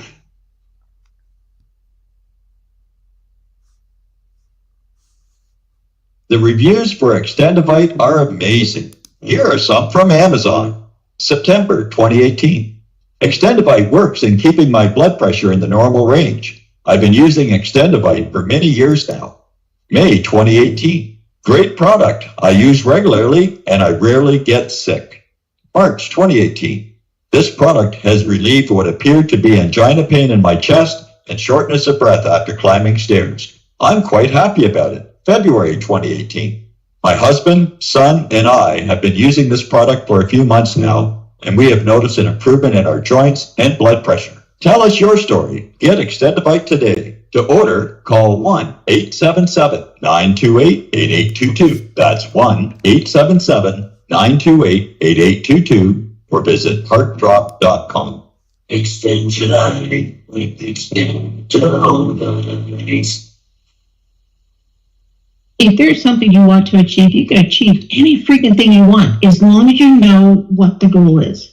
That's why goal posters or goal boards or even just telling someone what your goals are, writing them down is so important, because once you can identify your goal, it makes it so much easier to work towards it. And that's something that I think our children are not being taught in the school system right now, is how to set a proper goal. It's like, hey, what do you want to achieve? Well, the teacher gave me these things I want to achieve. Okay, well, what's that going to do for you? Well, I don't know. The teacher said I had to do it.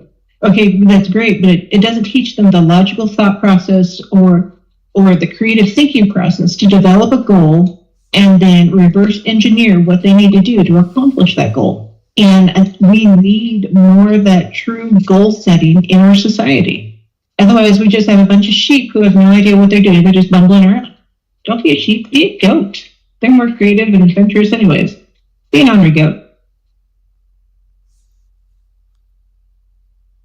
Our TFR.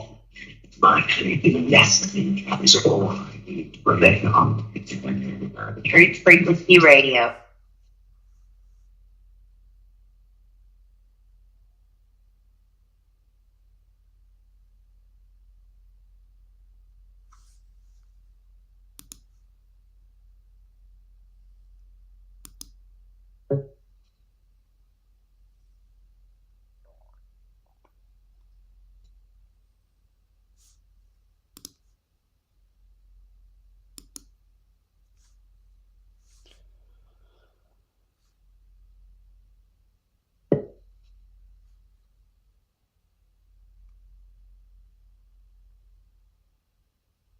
Okay, I'm hoping the music is winding down again. I cannot hear it on my end, but I know it's supposed to be playing.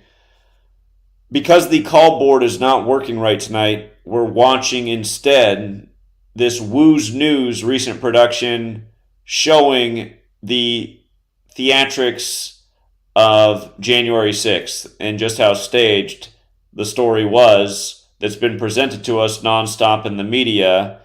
And again, I mean, this should outrage everybody, how big of a joke this nation is. And we've been saying the same thing since before it happened, that this was going to be a staged, managed, pre-planned production to further divide the people of the nation and give people another distracting storyline from the reality that the United States of America is not what we think it is. It is something that is controlled by a nefarious gang of people that are exploiting us, lying to us, keeping us in fear, overtaxing us. It's a nasty thing that needs to be stopped. And before we watch a little bit more of it, the same person who mentioned that they're going to be out at the Jacksonville Stadium, they just let us know there's a correction. They realized that the Jags home game is overseas for that day. So the first home game that they can meet in Jacksonville is October 15th. So October 15th is the date in Jacksonville. And I imagine that'll be a nice warm day. It's good to be down in Florida.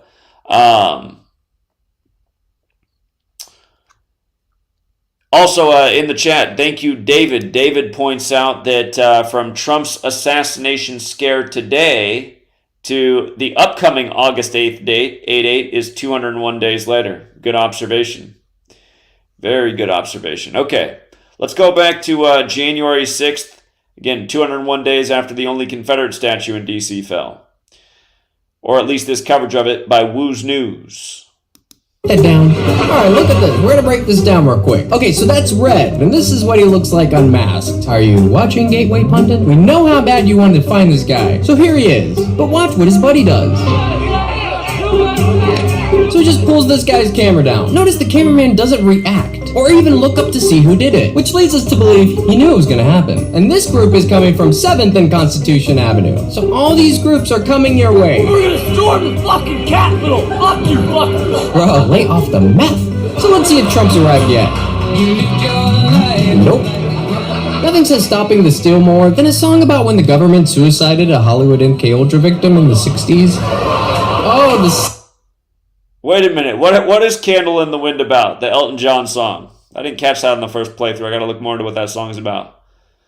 Sneaky Proud Boys are off, cutting a ride at Delaware Avenue towards the east side of the Capitol. Photo by Leah Millis. Guess we can't go that way. And look at all this media, ready to go. No one's here to see Trump, apparently, as the Proud Boys cut across the East Lawn to take another little pit stop amongst the early East Side crisis actors. And for our Gematria friends, orange equals to 33 in full reduction. And now the PBs get the command. He said that because a lot of people were wearing orange on the screen. I wish he would have given a Gematria connection at 201 on January 6th. That's what people need to know about. To resume their little tour de capitale and march south.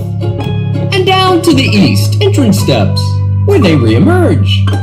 Over here. What do you think it's gonna be, guys? I think it might have something to do with white supremacy. Nine. I like your bat, geese swine. Harris, discussing the next shop. Tighten up, tighten up. Tighten up, because we're about to have a massive photo shoot. Yeah, keep up. Video by Daily Beast photographer Will Summer. Now all these photographers come in like some kind of train or a gangbang. Amanda on her knees, getting up in there. Photographed by Amanda Andrade Rhodes. Jim Urquhart. Let's take a look at one of his photos back in November 2020. Does this look authentic? Does this look organic? Take a good look at it. See how they're all spaced and holding a posture. It's imperative to learn these tricks of the trade. So John Cherry gets the best pick, who won the Pulitzer Prize for this photo. And enough of that. Maybe Trump's come out now. Ladies and gentlemen, Uh-oh. President Donald J. Trump!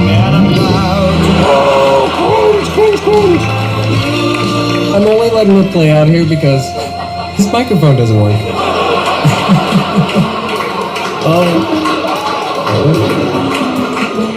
What's that all about? Get a little annoyed? Alright, moving on. So now it's noon and the photo shoot's over. Amy Harris has got her photos and she's leading the pack north on 1st Street. Now they're gonna wait for everyone to catch up. On the corner of Constitution and 1st, outside the Dirksen Senate office building. These photographers are relentless. Because if Mike Pence does the right thing, we win the election. And we become president, and you are the happiest people.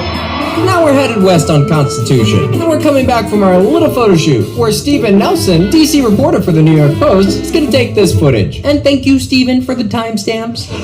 And now, one of our stars, Taylor Hanson, files in with the PBs, being led by a bunch of photographers. Notice the cop escort on the right. The guy in the scooter is Eddie Block. It was a shady pass, but we don't have time for that. So now they're going to turn left onto 1st. Oh, now they're getting into character. Now they're going to take a pit stop on 1st and Constitution. They're just waiting around, getting their breakfast, and what could they be waiting for?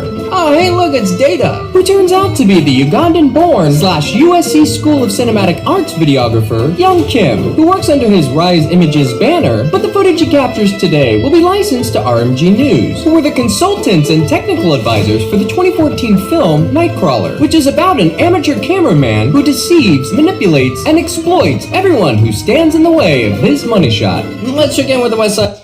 For anyone who's never seen that movie, Nightcrawler, again, we've brought that one up many a times. Again, what somebody will do to manipulate something to make a story out of it, to make a buck off it. And again, it's right up there with Network from the 70s, movie that foretold the future of scripted news and theatrical news for ratings and money and agendas. Of the Capitol. And it looks like we have some actors waiting outside in the cold and waiting for everybody to show. And remember this guy. We'll call him the Unabomber. I know that everyone here will soon be marching over to the Capitol building. You know they're there already. And I'll be there with you. No, you won't. So now the PBs are wrapping up their little breakfast. Now Amy's gonna walk ahead so she can get photographs of them walking by. Just like this. Making their grand entrance down 1st Street. And now it's kayfabe galore. Remember this guy, William Pepe. And now they're synced up with all the other actors. And now they've arrived. And now we can proceed. And look at all these people just waiting for them. Alright, go join all your kayfabe friends. Now Mayor Muriel Bowser and Chief Conte have talked extensively about all the force and backup that they're gonna call to prevent something like this. So let's take a look at our first line of defense. You've got to be shitting me. Is that a side ponytail? Background actors. Crazy lady number 2 just shouting at them, because that's her job. I know, it's hard to look at this. Getting the photos. Creating a narrative. Fake as crisis actors. We'll call this guy GIK for kayfabe. So now Ryan Samsel's gonna whisper sweet nothings to Joe Biggs. And there's Victor Blue. And there's Sabrina Tavernez. Getting the pictures. We'll see later shooting the Babbitt death sequence. Yep, just waiting for the showdown. So now they've all pulled at the entrance of the Pennsylvania walkway. And right away, Ryan Samsel gets the command to approach and makes a beeline towards obstacle 1. And everyone follows him. Whoopsie-roos. You know where the cast of Pacific Blue is waiting for him? Notice how they already have their hands up, which we learned all about in Act 1. And this footage was captured by everyone's favorite Blaze TV's Elijah Schaefer. Get a good look at these cops, guys. Notice how they're already grouped, spaced out, and in line. And here you have Happy, because she's happy, for hours. As we come into Obstacle 1, Samsel checks back to see that he's not alone. Notice how the plastic liner is still laying out. Alright, we've got Cop 2 from our previous video, pretending to phone it in. It is indeed a side ponytail. No, please don't do that. Everybody's just laughing, hanging out. Look at this cop, he's laughing with the guy, shooting the shit. Never knew an insurrection could be so funny. And over here, it's the barricade dance. The only game they really have, other than the awful chanting. Looks great for camera. You gotta keep the actors busy. Now Samsel dramatically taking off the jean jacket that he's gonna throw to the ground and never retrieve. That's not normal. Now Epps comes up to Samsel. We know what a wonderful kayfabe actor Epps is. He's just whispering for the dramatic effect. Back and forth, and no one has a weapon. Now we have Miss Barbie to the right, who turns out to be Caroline Edwards, who was one of our stars during the June 2022 Capitol hearings. Woo! That sounded real. And Barbie hangs on, and here the momentum catapults Barbie's right shoulder into the rail, injuring her. So you can see Samsel put his hands up to his head. He f***ed up. That wasn't supposed to happen. And so now look, they just come around breaking character to check on her, which is nice, which tells me he could be the controller of this scene. They don't want anybody actually hurt. I know that may sound contradicting. The purpose is not to harm each other. The purpose is to get dramatic photos and videos. So they're just grabbing. What the hell are they doing? The cop got a headlock and a cop? I have this cop come down. Can we call him Enrique? Look, he's just fighting the air. If you know anything about stage combat, it looks just like this. It's just the game of slap and tickle. And this cop just pushes him. He just pushes his head down. God, you guys couldn't get better actors than these Keystone cops? And to our right, we're doing a little remodeling. And now they all start to pour in. Teamwork. So now Tony just makes his way up the stairs because he's our wonderful kayfabe cheerleader. Put a little bit more into it, side ponytail. Give me something. No facial expression. Just nothing. Because she is dead inside. And they just retreat. And they defeat Obstacle 1 in less than a minute. Didn't even put up a fight. And they just scatter like the terrible actors they are. And they're making their way up. Making their way downtown. Walking fast. Part of what makes it possible also is just how you can't even see anyone's face because they all have their COVID masks on. You know what I mean? I gotta fast forward a little bit ahead here because he's got that song from the 90s, that popular song that he redid the lyrics to for the moment, but we don't want to get it ruined over that. Here on federal property. Just kayfabing away, Elijah. Gotta sound all reportery right now. Not really making any sense. Okay. And she doesn't say anything, because she's not a real cop. She's a side ponytail. Are you listening, side ponytail? You're terrible. So is no one gonna point out the obvious here? That's okay. We'll do it. We have to do everything around here. Anyway, guys, if Blaze TV sends a reporter out to DC for the very purpose of capturing Trump's speech, which won't be over for another 15 minutes, but instead is the first human in all of the world to be standing at the gates of Obstacle 2, this guy knew it was gonna happen. Just like all of our fake Trump supporters, our fake rent-a-cops, and our very famed photographers and reporters. I mean, what else would you call this if not an inside job? There's this crazy thing that's called journalisming. Yeah, there's a special place in hell for gaslighting narcissists like this. Back at Obstacle 2, our K-cops are just kayfabe and chill, and now they just pull the barricades away. The cops don't do a damn thing. Hey, Pepe! The cops just watch. Look at all this teamwork. And Ryan Samsel takes the lead. Again, what do you think he's gonna go do? And what are these floor signs? Well, Cop 2 does his best kayfabing, just standing there. And they're gonna hang here on the Pennsylvania walkway for a minute, which is exactly how long it takes to defeat Obstacle 2, as Aaron Mostovsky makes his way in. We storming the Capitol. Ugh, now Unabomber's coming into the scene. Oh, just a little nudgy. We'll see this cop, Epps, later. Not to be confused with our captain, Ray Epps. So as they're filing in, we can see these mini fire extinguishers on top of these plastic fire mates, already set out. There's Victor Blue. Good job, Pepe. I like your radio. What in the hell? They're just filing in. We want Zorro! What, for your paycheck? Silly, you have to complete the job first, and they'll hire just about anyone. See this black fence here? We'll see this come down in about 2 minutes, and it comes out like butter. So as we're coming into the scene, Ryan Samsel goes up to Barbie and apologizes again. But she looks pissed. It looks like Ryan gets defensive. Alright, someone's getting fake arrested in the back. And here we have InfoWars turned Elijah Schaefer co-host, Savannah Hernandez, doing some journalisming. Wow, look what the cat dragged in. Sabrina Tavernez, complete with her helmet, looking unsure. How would she know to bring a helmet? And this guy is photojournalist John Farina. Ooh, cops doing some Meisner. They're just all standing around, not really sure what to do. They're buying time. They need everybody to fill this space. These people are still coming. Remember this blue tape. And they just file right in. Another fire extinguisher. This whole time they have guns, but they never use them. Enrique and Camel trying to make love. Something tells me that Camel is ex-military. God, imagine waking up to that every morning. Well, here's the fake arrest. Tay-Tay and Savannah getting it all right in front of Laffy, who's still laughing. And these black crates, in case you were wondering, contain audio equipment and loudspeaker systems rented from MSI or Maryland Sound International. Notice how all these guys know to chant the same thing? Whoa. What's so bad? Why can't we come? Oh, Tay-Tay and Savannah swapping dick pics. I have Aaron in the background, kayfabing his little Jewish heart out. Emphasis on little. Nordine getting some Tecate. We'll call this cop Carl. And now we're gonna remove the black fence. Boom, comes right out.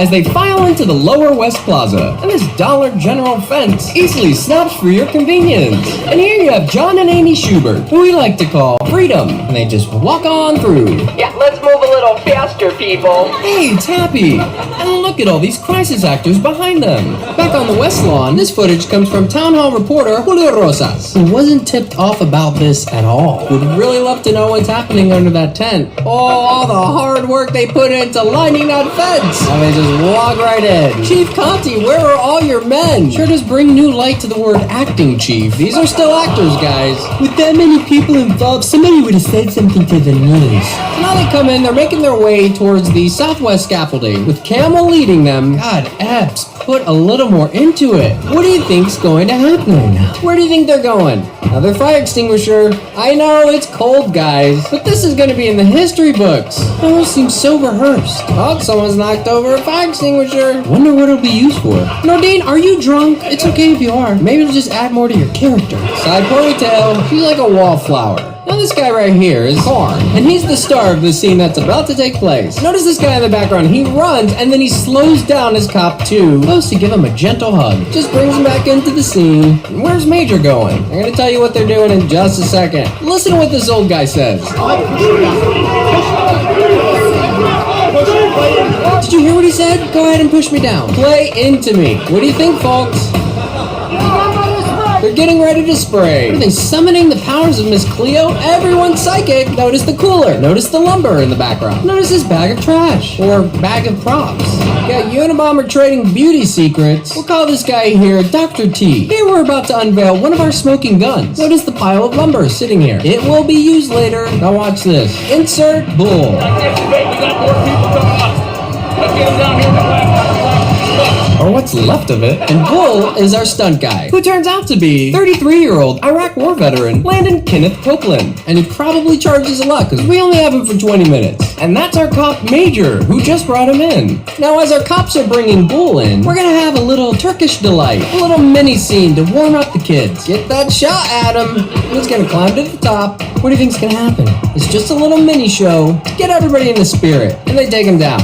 And it probably just serves as some type of distraction. We're gonna see little mini shows later. And here's the guy who tried to go in earlier, taking the knee. Notice this guy in the black, kayfabing, like he got maced. So this guy escorts him away from this area. He's the one who came in with Bull. Notice the ladder and the cones in the background. We'll see those later. And now they bring Turkish Delight down, with a big shit-eating grin on his face. The main crowd ain't even come yet. Yeah, and they won't for another 45 minutes. So here, Bull makes his way into the crowd, but he doesn't know where to go. So he's gonna come back and ask for directions. Door opens. You'd think they'd lock it. You'll notice later that the northwest scaffolding, you know, the only side that they go up, doesn't have its doors on the outside. Getting his lunch. Looks like you're having a blast. Looks like you're having a blast. I guess that's a no. And now Bull knows where to go. Hey, it's Happy. Oh, now the SWAT's coming in. Look at all these fat cops. You know who paid for all of this, right? We did. And Q's right behind them. Oh, someone's late to the show. Get a good look at these cops. Barbie's in the background taking a break. This brand new fire extinguisher. And Q's just gonna walk right up the steps while Nick Quested gets all of it. And they just file right in, hoping their tactical gear stays intact, while John Farina double penetrates them with 2 cameras. Jesus, it's like Inbred City. While Sabrina gets all of it. This cop's laughing. It's so... Again, if you're only listening on TFR tonight, you're not getting the visuals. You need to find this video and watch it. I mean, what it just, like... just showing, it's just obvious that those are actor rent-a-cops, and the way they come in so, you know, lackadaisical, getting all in position next to the protesters are there. It's just like, I mean, what a joke. This is our nation, you guys. This is our nation. And people are asleep thinking that they can tune into the media for the truth and the facts and what they need to know about. Where can I get my latest booster? January 6th. God. I mean, we already knew it was this bad, but this really captures it. I mean, this is just undeniable. Here we go. Back up, they don't say anything else. Just nothing. Why did they hire her? This guy's standing in front of Data. We'll call him David, and we'll see him later. So everybody's just standing around, waiting. Listen to how quiet it is. What do you think they're all waiting for? So, if you are an actor, one of your main jobs is to do this. Pour water into people's eyes. Get used to it. Never had a country. Because it isn't a country. It's a corporation. And still under crown law. Look at these guys just chatting it up with the cops. The summoning is part of the show. Oh, there's some backup. Ready for some kayfabe action, boys? Why do you think Camel's doing such a great job right now? Not only is he ginning up the crowd, there's a shit ton of photographers right behind us. Does anybody know what that patch is? Oh, Grandma's kicking him out. Everyone's so polite around here. Look how they're all spaced. And that's Waterboy. We'll see him later. And they're still flooding in. Meanwhile, Congress begins joint session, certifying the, quote, presidential election results. You know, the main arc at the end of season 2020. As Michaela Pence steps into the role of Judas. And all of them just pretending to be completely oblivious to all of the bad acting that's occurring outside of their lair. Outside, let's go live with Patrick on the Maryland Walkway, or as we like to call it, the Southwest Channel. Seems kind of vacant, but we don't see a lot of footage of the Southwest Channel. Think about it. Trump told everybody to march on Pennsylvania Avenue, which becomes the Pennsylvania Walkway. In fact, he said Pennsylvania 19 times in his speech. Remember, we believe that Patrick is a real person who doesn't know that he's surrounded by a bunch of actors. Ash experiment, anyone? So as he enters, notice this massive group headed towards us, away from the Capitol, and in a hurry, where they'll break into pairs, find their placement marks, and faithfully stand, because they've been given instructions not to move from that spot until further notice, so that when our real folks show, they can fully envelop them. Is that Gilbert Godfrey? Now the Scriptures duo take their position and begin their bullhorn Bible-thumping rants. Get a good look at these background actors. We are so honored that they hired us as crisis actors to come here to the Capitol, and we're going to blend in with everyone au natural. We are going to storm the building. We're gonna take it. Now let's cut to Angel, who's still on the east side, where they've set up a live screening of Trump's speech. And I say this, despite all that's happened, the best is yet to come. Over yonder on the west side, everybody's just cruising around like this is Lollapalooza or something. Might as well be. Oh, just a little boop boop, that'll get you fake arrested. No! Oh, hell, you can't blame these guys. They've never fake arrested somebody before. Oh, there's the cross. Hope they sanded it down. Oh, guess not. G.I. Kayfabe, chatting it up with the cop, sees the camera on him, and starts malfunctioning. Oh dear. What happened there? Maybe the power of Christ compelled him. So as they cross-crowd surf, why do you think they've come up here? We're just gonna spoil it for you. There are 4 reasons why we believe they've come up to this spot. Number 1, to have all of our newcomers fill in the space behind us. 2, so they can bring out all the barricades when they push everyone back. 3, so we can buy time with our photographers before all of our real Trump supporters show in 40 minutes. 4, and most importantly, to dress the set. Meaning, this backdrop is too pristine for our photographers, and we need to get it a little bloody dingy gringy for our cameras. So let's break it down now. Now, Bull has entered the scene, and notice Karn having a little conversation conversation. And not safe for work warning? But while you're watching Korn, you gotta watch Bull too. Now watch what Korn does. He does this little thriller dance. And notice Bull constantly looks in the direction of Korn. So after Korn does his little thriller dance, Bull turns to the right and he nods. And he bends down and he just makes his way over to Korn. And he just stands there, and then he puts his arm around him. The story goes is that Korn is shot with a rubber bullet in the cheek, and it pisses Bull off. So let's see if it really happened. This is the impetus that Bull needs to get all riled up, because he's our stunt guy. Now let's take a look at this blood. Now the color of this blood looks completely different than this. And the spatter here doesn't really resemble a cheek wound. We've got a bottle of peroxide in the back, and they're gonna get as much fake blood in this area as possible. And then they're gonna trample through it. And now you see what we mean by dressing the set. So now Korn just nonchalantly spits the blood capsule into his bottle. And now Melina enters, and she just pours water onto the wound. Notice that Korn doesn't even look to see who's doing it. He just expects it. She's the source of all the spatter, dressing the set. Don't put water in your blood! And she dumps some more water on the blood. And now he's squat, so Samsel and Pudge can treat him. So if you're wondering what that is, it's wound sealer. And when they do these types of drills, they would treat this like a real wound. And take a good look at it. And this is what it's gonna look like later. So now he's gonna try to take it out. No, leave it in there. Leave it in there. Leave the ball in Now there. listen to what Melina says. He needs a medic! He needs a medic. I am the medic. She forgot she was the medic. He needs a medic!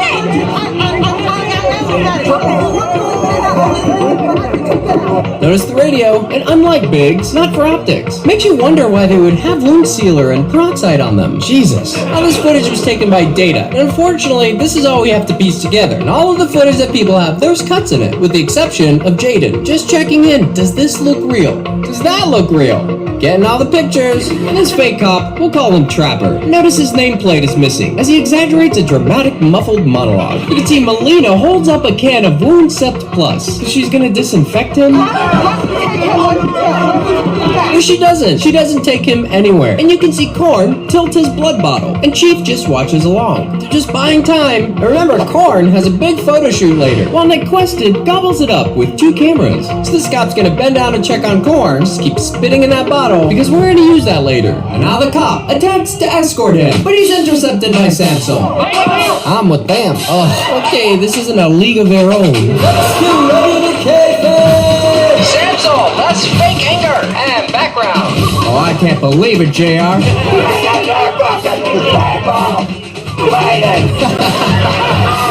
Oh, I love Bull. He's the best one here, because he's a method actor. And fake cop Trapper pretending to do something. So now we're gonna do a round of slap and tickle. This is how this works. They play fight for a little, get all the shots, and then take a break. Okay, we see Korn there. And we're just stepping all up in the blood, creating transfer patterns. Ooh, somebody brought the silly string. And now we're gonna see why we call him Bull. See how he comes into the scene, anticipating the impact, with his back arch, as he charges into them. Now it gets even better. But let's just pause it right there. So we see Korn here, whose real name is Joshua Matthew Black, who released a YouTube video, which has since been removed, 2 days after the shit show. And in this video, he tells us that he was protecting a Capitol officer who had been pepper sprayed and fallen to the ground. And that's when he was hit in the cheek with a plastic projectile. I love it when the beat goes. We got a quick commercial break again on TFR. We are on TFR tonight.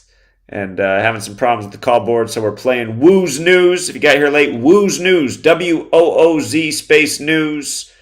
This video deserves way more views. All of America should see this video, especially after the nonstop January 6th programming in the mainstream media.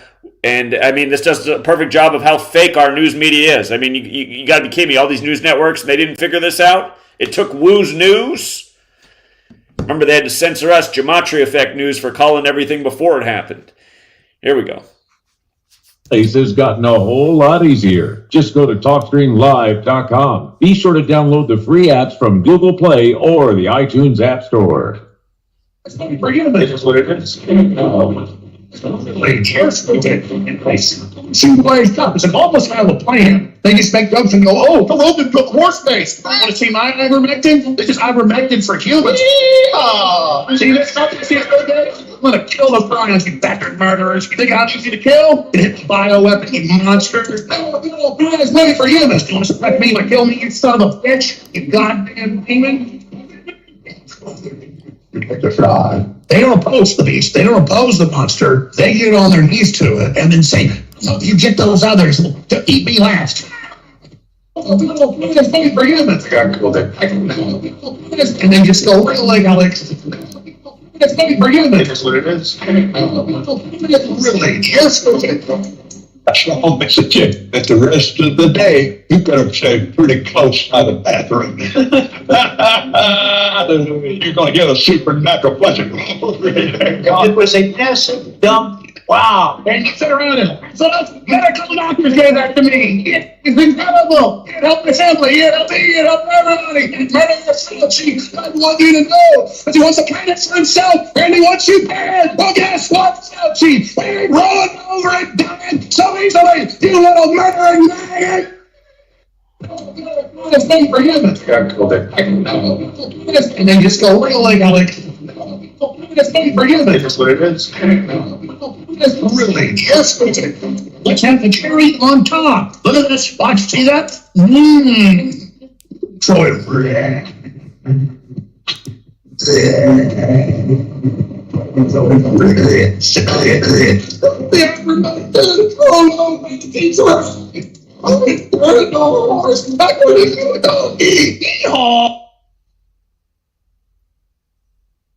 You must unite.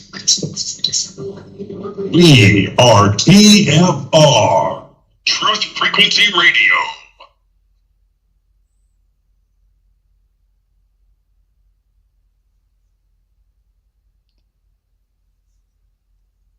Condition orange. Condition orange. Situation Delta in effect. Please enter your agent number now, followed by the hash key. Culture. Don't watch TV. Don't read magazines. Don't even listen to NPR. Time comes when silence is betrayal.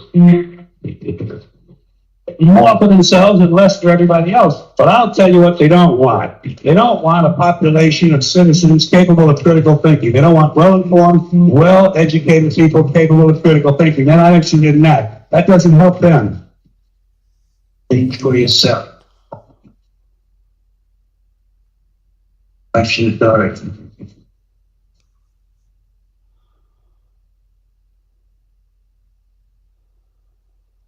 It's cold. I couldn't pop it on ice.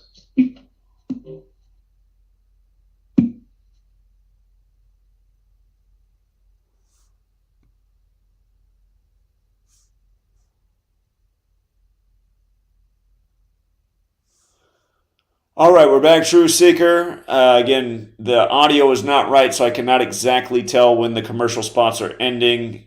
On TFR, if you're listening to the audio broadcast, it's possible my voice is overlapping with the music, but we're doing our best despite the glitches. For people on the YouTube chat saying that we should ditch TFR and just do YouTube, again, it's nice to be on TFR because it has a call board that typically works. It is having a technical issue tonight, and it's just another platform where the information can get archived. Again, Google deletes content all the time. TFR does not. So we will continue to be on the TFR platform every Wednesday night. If you don't like the commercials, sorry about that. That's how the network survives. And no, I'm not paid by TFR, but I do appreciate that they put my show there. So playing the ads on Wednesday nights, it's doable. And since we are having technical issues, we're watching Woo's News broadcast of the January 6th staging, which the whole world should know about, especially the way this has been forced down our throats for all these time. And just think about how many, hearings and impeachments and just all the stuff going on, you guys, the trials. It's just, people need to wake up. Just like how it said in this documentary earlier, we don't have a country. This is a corporation. This is a business. And that's right. And don't forget the word corporation equals 144, like Jesuit order, like United States of America. Okay, let us continue. But we know that's not true because he was already shot. Looking like a piece of corn or a vintage toy gun pellet. But it should be noted that these types of wound applications are readily producible. So here's the scene of him protecting the cops. Don't hurt him! Bam! Did you hear that crunch? That's his blood bottle. Oh, God. And Bull gets in another shove. Back still arched. Don't tase me, bro. Hey, you remember that viral phrase from the 2007 University of Florida incident where police tased Andrew Meyer for asking John Kerry if he was a member of the Skull and Bones fraternity? Which he is. 322, baby. Oh, watch out for sneakies. Well, this cop signals for a reset. So look at this cop. We'll call him Lieutenant. Now, where do you think he's going right now? Looks like he's going over to Bull, but he's stopped by Falafel. So now he goes over to Bull to direct them to a new setup to his right. And he says, okay. And now Lieutenant pushes the guy, and they're kayfabing away for all the cameras. Victor Blue just blocking us, just trampling all up in that blood. Yeah, tell us what happened. God bless America. Oh. Bless America. No, it's like they used a strawberry popsicle for that blood. God gave us freedom. Okay, and thank you for that. At the same time, Dr. T gives instructions to a cop, and you can see the barricades have been placed on the south side, where a lot of our crisis actors have moved down next to the media tower. So while they're resetting, let's see what's happening on Pennsylvania Avenue. And here's one of our stars, the face of the proverbial shit show, Jacob Chansley, just leading all our actors to the set, loving that camera, getting that attention, because he knows he's our main fall guy. He is one of those paid protesters that travels around. Taking their blood, eating our babies. Well, that's true. Bitch, I'm a cow. Bitch, I'm a cow. I'm not a cat. We're not doing this for Donald Trump, we're doing this for the Constitution. It's for the future of our republic. I hope you guys will all stand with us. Thank you. Baby, why is Hot Wheels over here talking about some stand with him? Baby, where are we standing? Woo! Back on the main stage. And then late in the evening, boom, these explosions of bullshit. Together we will drain the Washington swamp. No, you won't. You had 4 years to do that. Didn't arrest any of them. Let's walk down Pennsylvania Avenue. I want to thank you all. God bless you, and God bless America. Thank you all for being here. This is incredible. Really? And nothing concludes Trump's legacy than a song about a gay bathhouse. Look at this guy. At the same time... God, yes, there is a new world order, and it's well on its way. And full disclosure, we have a bit of neutrality bias when it comes to Jonesy. And like most free thinkers who begin their descent down the rabbit hole, you are likely to run into this guy along your path. And throughout the years, he was someone in your corner, and you cheered him on until one day you realize that he is the epitome of controlled opposition. And more on him later. Scab. It's a grand high witch. Scab. Woo! It's the cast of Saturnia. Only closer Tony Danza. Look at all these Freemasons. Skip. Now the real people come. The authentic people who accept this one. Here's one of our main stars, Ashley Babbitt. There's an estimated over 3 million people here today. No, there's not. What are you smoking? You know what we find interesting about this live stream? It was licensed and sold to TMZ. How'd you guys manage to do that post-mortem? Interesting. And now the Crack Pack and their disciples make their way to set. Back on the west side, where we're having a little barricade ballet. Get it, bull. Guys, I want you to pretend that that's your paycheck. You'd think there was gold in those barricades. Jesus, they're all like, we're at this barricade, precious. And let's give a round of applause for Bull. Because he's done. Now this guy's gonna signal to stop while they drag this guy away. Like a scene from Nightmare on Elm Street. Oh, there's Kano getting wild and just loving every minute of it. What is happening? While our sneaky photographers get her done. Get those pics. Oh no! It's Cronus! Which means a death has taken place. Benjamin Phillips, founder of Trumparoo, who organized a bus of Trump supporters from Pennsylvania to D.C. Several people called Phillips' cell phone when he failed to arrive after the shit show was over. And one of those calls was answered by Washington police, who told them that Phillips had suffered a stroke while he was looking for a parking space and died at George Washington University Hospital, per Francisco Diaz, who will become our chief medical examiner in 22 days. To complicate matters, Phillips' obituary will not be released for another 4 months. So let's see what transpired. So here at Obstacle 2, they've plopped this redneck archetype here next to these padded modular mats, just taking it all in. When all of a sudden, a flock of folks, including our Obstacle 2 barricade remover, carry Phillips north on a barricade stretcher. Notice there's a person on top performing CPR. I remember these two, fake National Guard and Sergeant Pepper, followed by photographer Chris Jones, this cop we'll call Legs, and Time Magazine photographer Christopher Lee. And here we have our background SWAT, fresh from holding, as they scattered to make way for Phillips. But Taylor Hanson claims that Phillips died after he suffered a direct hit from a grenade. And this is a regular guy with a face shield, just riding around on a hoverboard. more SWAT comes into the scene, followed by Chris Jones. And, ooh, Marini Staub. When... What? Another one? Uh-oh! Who is it, boy?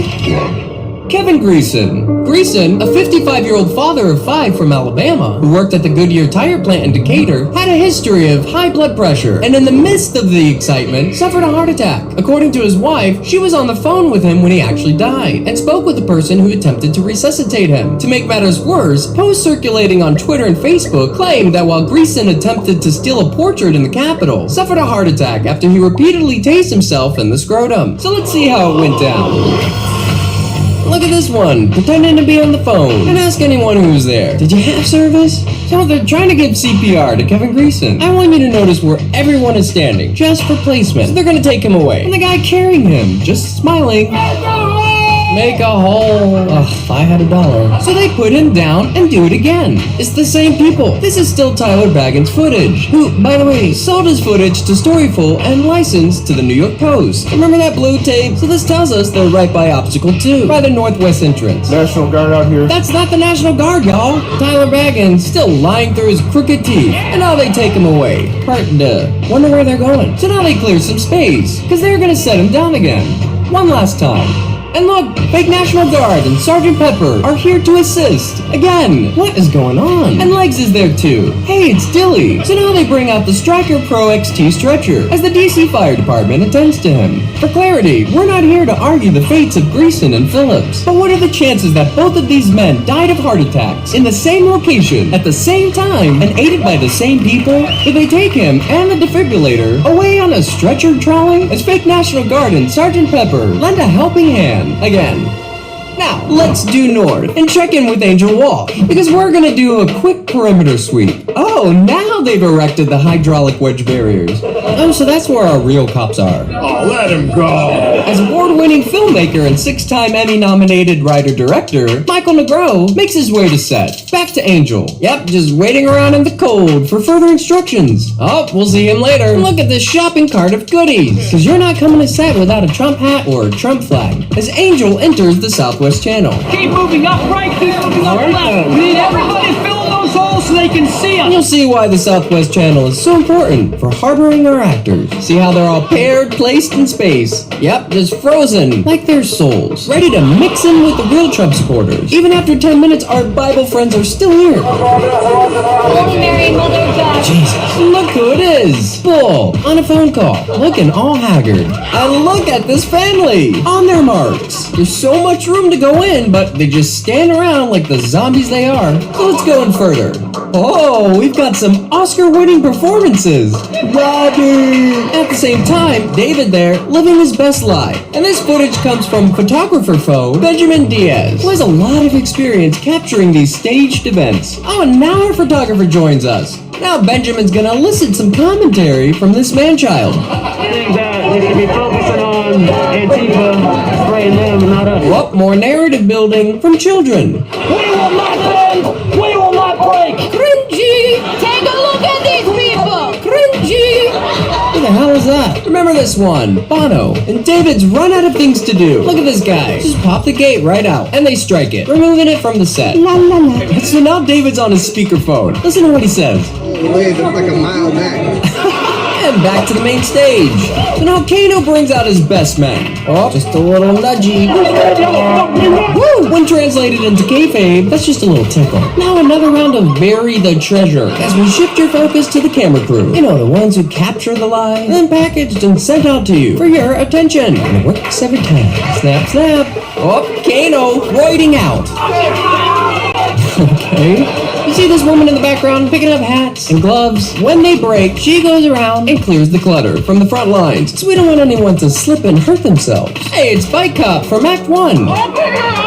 Yeah, open your eyes, Americans. And here, Amy Harris giving a little love tap to John Minkolo, who reciprocates, because they're all friends, just like the Republicans and Democrats. And this is a big reunion for all of our photographers, while Julio Rosas, yeah, we see you, looks for a more deceptive angle. And in comes Waterboy, waving his flag, might be on the spectrum. And this cop's just laughing. Audience, please, tell me, do these cops look like they fear for their lives? What is this, Edie from Grey Gardens? Oh, you know this is recording. Such a friendly insurrection. section. Still giggling like a little schoolgirl. Oh, he's got the rosary out. Now I just need some garlic. Yeah, just smiley Savannah over here. Why do you think he's posing with the rosary like that? Alright, let's pause it right there for some context.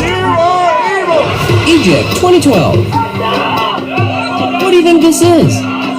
What do you think they're doing? Oh, getting the pictures. That's right, it's a kayfabe photo shoot. And every time you see these kind of pictures like this abroad, they're all staged. All of them. I mean, hello, Afghanistan Taliban revival. Look, this guy forgot to die. Just real quick about him pointing out continuously Savannah Hernandez being all around. If you don't know who that is, she's a YouTuber, but lately she's been on Fox News a lot. That's actually been going on for more than a year now that she's been a Fox News contributor. But she spent a lot of time down at the border. If you watch Fox News, they're always covering the border and all the people coming across the border, supposedly. And she'd be one of the reporters constantly down there filming and pointing out, like, why are all these people so nicely dressed? And what's with all the Louis bags? It doesn't even make sense, these people that are filming that supposedly trekked across the desert to sneak into America. They're nicely dressed, a lot of them, like it's a fashion contest. And they do have designer bags. It's like, what's really going on down here?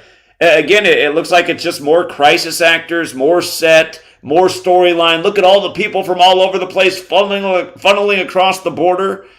Things don't even look right, but people still aren't asking questions. So, again, just in terms of their agents and their news correspondents and their supposed journalists and people that have clearly sold out for a paycheck. So here we go. Yeah, holding the Bible open.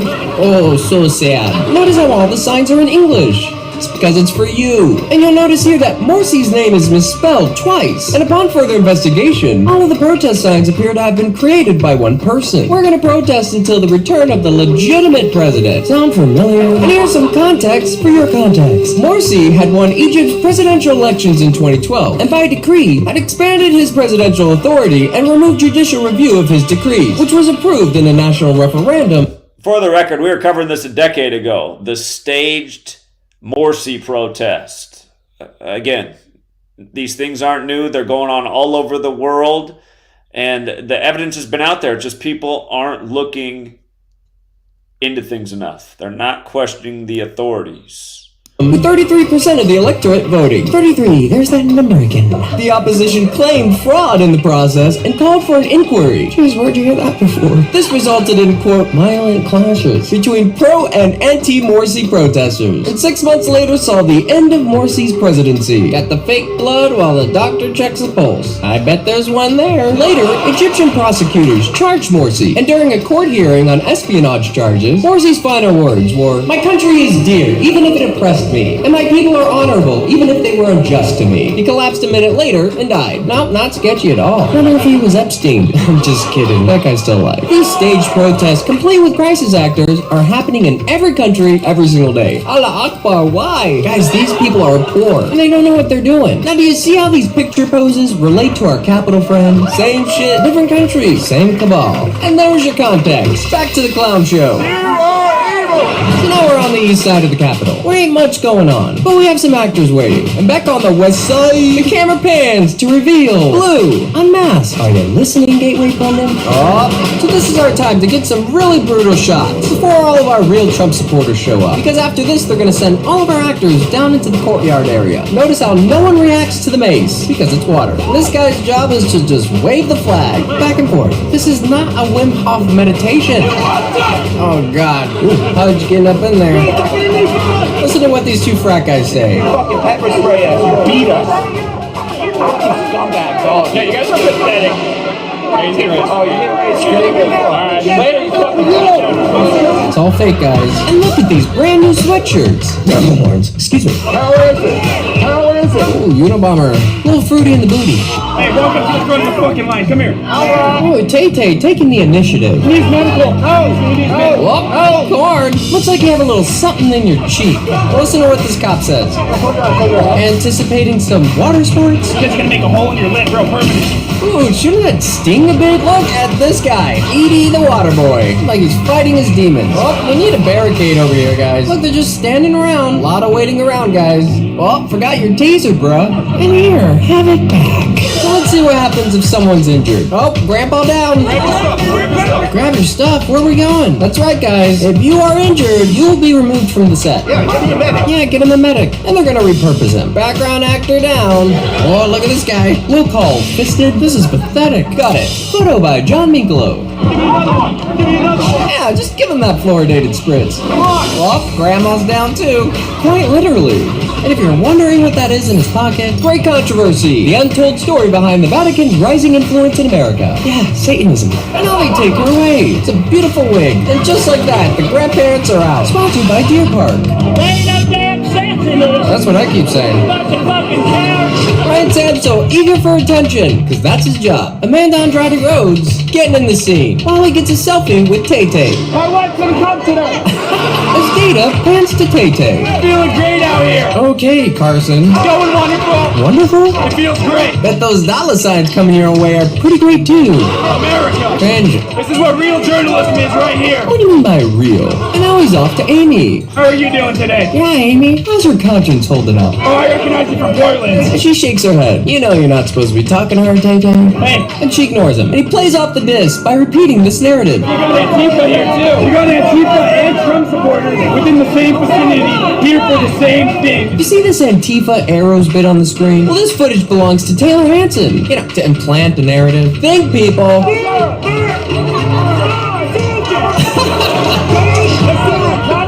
And that's exactly what's gonna happen. And now they bring out that missing barricade. Edie's still clinging to this water bottle. Why do you think he's just standing here? Because he's waiting for all the photographers to show. And here they are. Now they can proceed. Oh, they got the lumber. So they spray him down with a little turmeric water. Now they're gonna hose him down. Hey, key swine. If Tyler Baggins were here, he'd call this guy National Guard, who's gotten very clingy with Edie. Yep, just guiding him around like he's Ann Sullivan. You might have to Google it. Photographers, look a little... So he says spraying him with turmeric water. Of course, turmeric, very orange. Cooked with turmeric, your food becomes very orange. Also very healthy. You should have some turmeric in your diet. But I think he's right about that they're getting sprayed with turmeric water because the bear spray, the police spray... It is orange that actually burns your eyes, and I can tell you all about it because I got it from Antifa when I was outside Powell's Books. That was back in January 2021. And again, it's blinding. It took me over an hour to get my vision back. People had to dump gallons and gallons of water over my face. We didn't have milk. But before I could finally see again, it took about an hour of pouring water over my face for me to be able to see anything again. And it's very painful, too. It burns. Feels like there's scalding liquid on your body. And as it drains down on your face and drips down into your body, it makes the rest of your body sting. I had red, like, burn marks all through my body where it ran off my face. But, yeah, I mean, you could see the guy there that just got sprayed with whatever the orange stuff is by the police. He's not even reacting in pain. He's just, it looks like, yeah, turmeric water. That's how big of a joke this is. Remember they said Brian Sicknick died from this because he got sprayed by protesters. And like we were saying, it was all by the numbers and what a name, Sicknick. But yeah, just from going through the experience of being sprayed by that stuff and then looking at his reaction, I'm thinking, yeah, that does not look right. He should be showing some kind of pain. A bit inconspicuous, while they got Corn behind them, who's now become an asset. Now here's a classic move. See how he's backing up into the barricade so the cops can push him? Throw yourself to the cops, and they get the shots. As he backs it up, he's offered water, but Edie's like, bro, there's water hidden everywhere. And when you push her, give me a hi-ya! Put your back into it! Give me a hi-ya! That's it. All this imitation Bon Iver has nothing to do. And there's Rachel Powell, who we'll see later. While Savannah hoards it all for herself. Now they're gonna drag him back, like that scene from Ghost. Look at all that fake blood, dressing the set. So they try to take his water away, but he ain't having it, because that's his life source. Maybe he has a condition.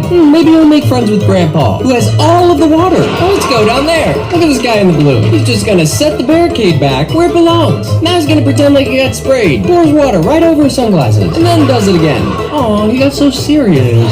John Minkolo going down to bring some photog friends up. And look at Pudge, and all that kayfabing. But can you see what's next to him? It's John Mikolo. Remember what I said about our photographers being off limits? Well, something unexpected is about to happen to John Mikolo. In their storyline, Mikolo is literally dragged out from this area because protesters suspect him to be Antifa. But John, with his obvious press badge and cameras, has been there all day. It should also be noted that in 6 months, Julio Cortez, who's filming this scene, and John Mikolo will both win the Pulitzer Prize for these images. So I believe that John is either in on it or he was set up. You decide for yourself. Y'all remember how to do that later. And now it's time for another great reset. And like Biden to a helpless minor, Pudge can't let go. Let it go, let it go. And now, Bicop has changed his appearance to the Invisible Man. Yeah, Pudge, take a break, like Barbie. And below our star kayfabe photog Brennan Goonschwager, Jacob Chansley has arrived to set as he climbs the media tower. So while our real Trump supporters file in during our reset, let's make some friends. Watch this guy, kayfabing his little heart out when he sees the camera on him and self-cringes. Oh, getting a little shy. And this one. Guess she's done? What the hell happened to this guy? That guy must be friends with Karn.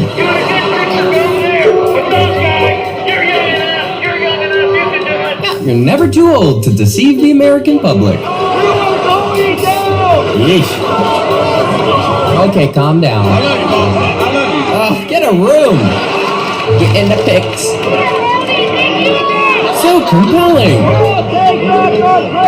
Much convincing. But more importantly, what the hell is that? Wearing shorts in January. And here's my favorite kayfabe meltdown with David. They say back the blue, back the blue. You know what black the blue is? Tear gas in my fucking eyes. That's the blue. And what are you guys doing? You guys over here. You're not even fucking reporting on it. Where's the media? Where's CNN? Where's Fox News? Oh, they're there, brother. Okay, no one's believing you're a Christian. Who are you trying to fool, Yamaka? While they're resetting, let's do one more perimeter scan over here. Notice the lumber has increased. Notice this white patio umbrella. Dr. T having a smoke. Sees the camera and tries to hide it, and then freezes. And here we have a very, very special guest who we'll come back to later. And behind us, we have some fake help coming. Hoorah! So let's follow them in. But we'll take a left, where Angel Wash has a surprise for us. Back on the Southwest Channel. Flashbangs, I don't know, set off green gas? Pretty scary. Notice something? No one's taking any video. That's right, if you're on the Southwest Channel, no phones. And our Bible bandits, yep, still faithfully cemented to their spots. It's an insurrection resurrection. Is there any copyrights on prayers? I'm not sure. But here comes some Trump, okay. Oh, the giant Trump flag. And here they come with the giant Trump flag. Who's that? Oh, and there's Bono escorting the flag in. Now they crowd surf the giant flag. Ooh, fun. All the way to the cops. There's Bono. Yeah, teamwork makes the scheme work. And there it is, another mini show for the kids. Well, that was uneventful. Now, let's move back over to the Washington Monument, where Jade Sacker and John Sullivan / Jaden begin their pilgrimage to the production. Sullivan is one of our major fall guys. You know, the sole reason why people believe Antifa infiltrated the protest. But look how late he's arriving. They going inside. They about to break inside that Capitol building. Remember, John Sullivan knows what's gonna happen, while his lady friend Jade, who's filming Sullivan for an apparent Netflix special, is left in the dark. They broke inside. Oh, no, they haven't. They're just waiting for you. Yeah, I want to be in too. Oh, yeah, I'm going up. I'm going all the way to the top. Don't spoil all of Quick commercial break. We got the quick commercial break.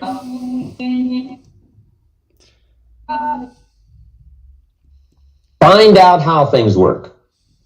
Shook gave me this word for my life change. He said, study. If you wish to be successful, study success. If you wish to be happy, study happiness. If you wish to be wealthy, study wealth. Don't leave it to chance. Make it a study. You've got to study the things that can change your economic, social, spiritual, personal life. Now, here's a qualifying phrase. You may not be able to do all you find out, but you should find out all you can do. See, you don't want to wind up at the end of your life and discover that you've lived only 1/10 of it. And the other 9/10 went down the drain. Not for lack of opportunity, for lack of information. So that's number one, find out how things work.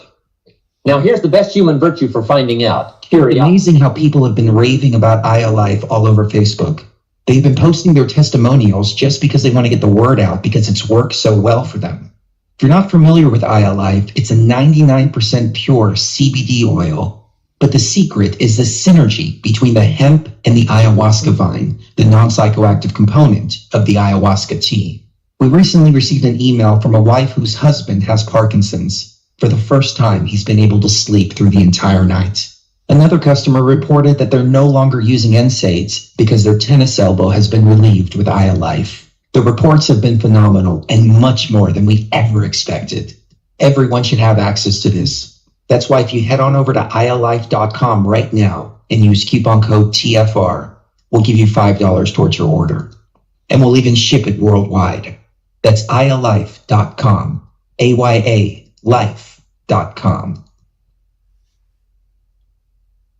Greetings, Earth Explorers. My name is Brooks Agnew, and I am your host on X Squared Radio every Sunday evening at 8 p.m. Eastern Time on the Truth Frequency Radio Network. This is where the past meets the future. We explore the mysteries of the universe and of the Earth. We might go a little past your imagination, but have no fear. You will be safely traveling with us. We will dissolve the propaganda of dangerous people with dangerous plans for the planet. We will discuss the latest technologies and challenges for humankind. We will discover the safest place for you to stand when the thinkings and doings of mankind come flying apart, and how you can be one of the people that helps put it back together. Join us.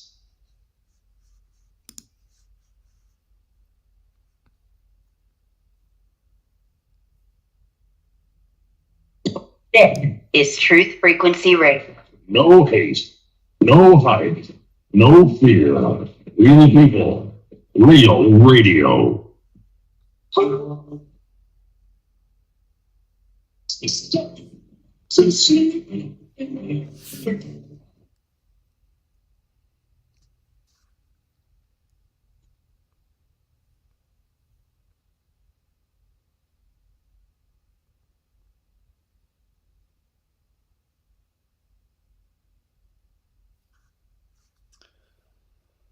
All right. Again, I think we're back. We are going to finish this documentary here by Woo's News, the January 6th staging. Let us continue. Now they're going to get their gear ready here on the Northwest Lawn. Jade, hold this shit. No? Can't you see she's busy working for Netflix? Thanks for the help. Ooh, sass. Mom told me to give you things. Okay, well, I don't care. Okay, teenager angst coming from a grown man. Wait, do we have a code name? No. Here it does. It's Jaden. So as we make our way up the Northwest Lawn, we discover that there are multiple porta potties, and people are using them. We even have a sanitation station set up. How accommodating. Not really sure how one can take a shit amongst all this chicanery. So let's go deeper into the belly of the beast. No, I'm not talking about Bill Gates. Oh, what's going on over here? Where's this guy coming from? And this guy. Go on, get up in there, Jade. You're safe, because you're surrounded by a bunch of distressed thespians. Really? I knew. You guys gonna come in the building? We already know the answer. Yeah, let's go. Whoops, spoiler alert.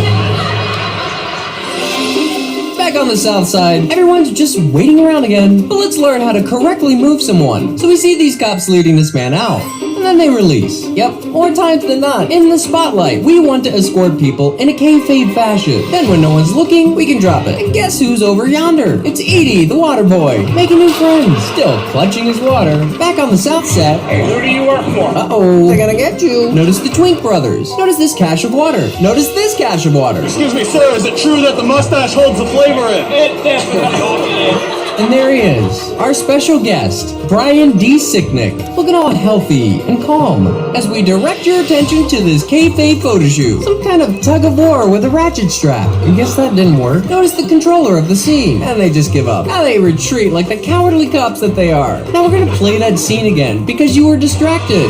See this guy in the background with the umbrella? Yeah, well, he's not happy with his size, so he's gonna upgrade and snatch up the white patio umbrella, while this cop grabs a plank of lumber and hops over the retaining wall. wall. And here you can see a lot of our actors hanging out over there. But why? Let's take a closer look. Yep, you guessed it. This is the break area, complete with interlocking rubber tiles for your comfort. So when your feet start to hurt, you can come pop a squat. Now let's go center stage.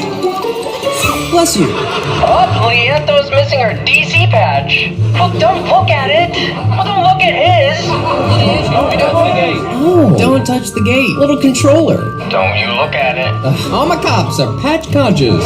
Whoopsie-woos. So much for those instructions, and they just let them take it. What are you saying? Speak up. Probably move back. No toques. They're not officers, man. Yeah, no shit. And over here, by the northwest scaffolding. Oh, now we have a line here. And over here, watch this chick. She grabs the fire mate. Oh, and an underhand serve to the center. Amanda Andrade Rhodes getting in the scene. They're gonna set up this little scene for her. Oh, watch out. You know how those Capitol cops perish so easily. That guy just threw a fire extinguisher. Tyler Baggins manipulating, fabricating, everything. So watch what she's gonna do. She's gonna throw herself to the wolves. Remember when Edie, the water boy, did this? You throw yourself to the cops, and they get the shots. And she doesn't talk through the whole thing. Makes for good dramatic photos. The good guys always dress like the bad guys in Star Wars movies. Cringe! Reset.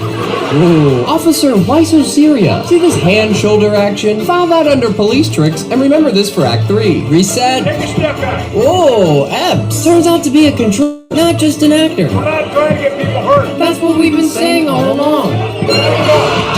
Back on the east side, things are cooking up here. Still behind Obstacle 1, but not for long. Meanwhile, at the northwest scaffolding, welcome to Obstacle 3. That's right, in about 30 seconds, our crisis actors are gonna breach it and climb to the top, where they'll meet Obstacle 5. But first, midway, they must defeat Obstacle 4. Let's get ready to yeah, look alive, everyone. And background. And there they go. And they just flutter up. Hey, there's Happy. Look at this guy in the corner, like he's eating a box of bath salts. Yeah, it's a Bible and bath salt kind of party. Now watch this guy. Yep, holding the Bible up for the cameras. And there's Hawaii Proud Boys leader, Nick Oakes, who we'll come back to later. And now Jacob Chansley has come down from his treehouse. And oh, incoming. Yep, posing with the rosary. Meanwhile, a cop gives instructions to U.S. Marine Corps war veteran / digital and forensic reporter, Chris Jones. What the hell is that about? Inside, our actors are preparing to overcome Obstacle 4. Now this footage comes from the New Yorker's veteran war correspondent, Luke Mogelson.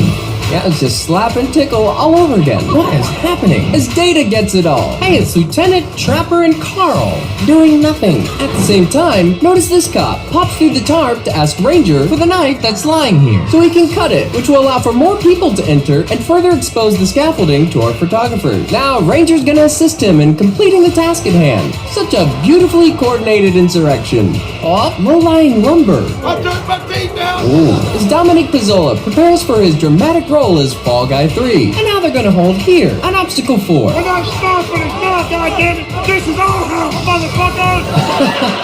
Meanwhile, on the northwest lawn, Jonesy instructs his followers from a stage of rental chairs that he paid for. It's great that this happened. It's great? But the police. Oh, what was that? Provocateurs have caused a problem. Trump's not gonna come when we've taken this over. Let's march around to the other side. Yeah, let's watch how many times he pledges his allegiance while he delivers these lines. Trump's over here. Trump's coming. Trump is coming. Yeah, like he's Santa Claus. March to the other side. That's where Trump's gonna be. Ugh, just ginning up the crowd with empty promises. Per usual. Question: how many bodyguards does it take to lift a B-12 from a stage made of folded chairs? Now let's check in one last time with Angel Walsh over at the Southwest Channel entrance. I had to run away because there was a big loud boom and then there was some green gas.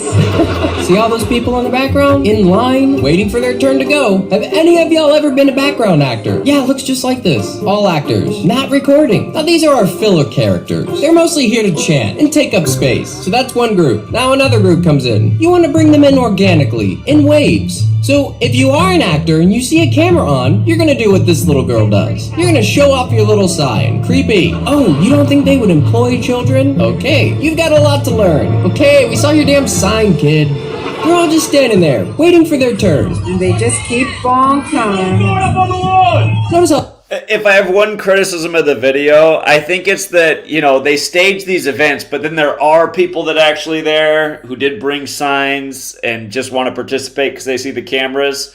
So I'm not sure that every last person here, in fact, I don't think every last person here is a Christ actor, but he's doing a great job of documenting all the shenanigans and the staging. It's just, I'm not sure it's like even that. I'm not sure that kid is part of it. They could be, though. They could be.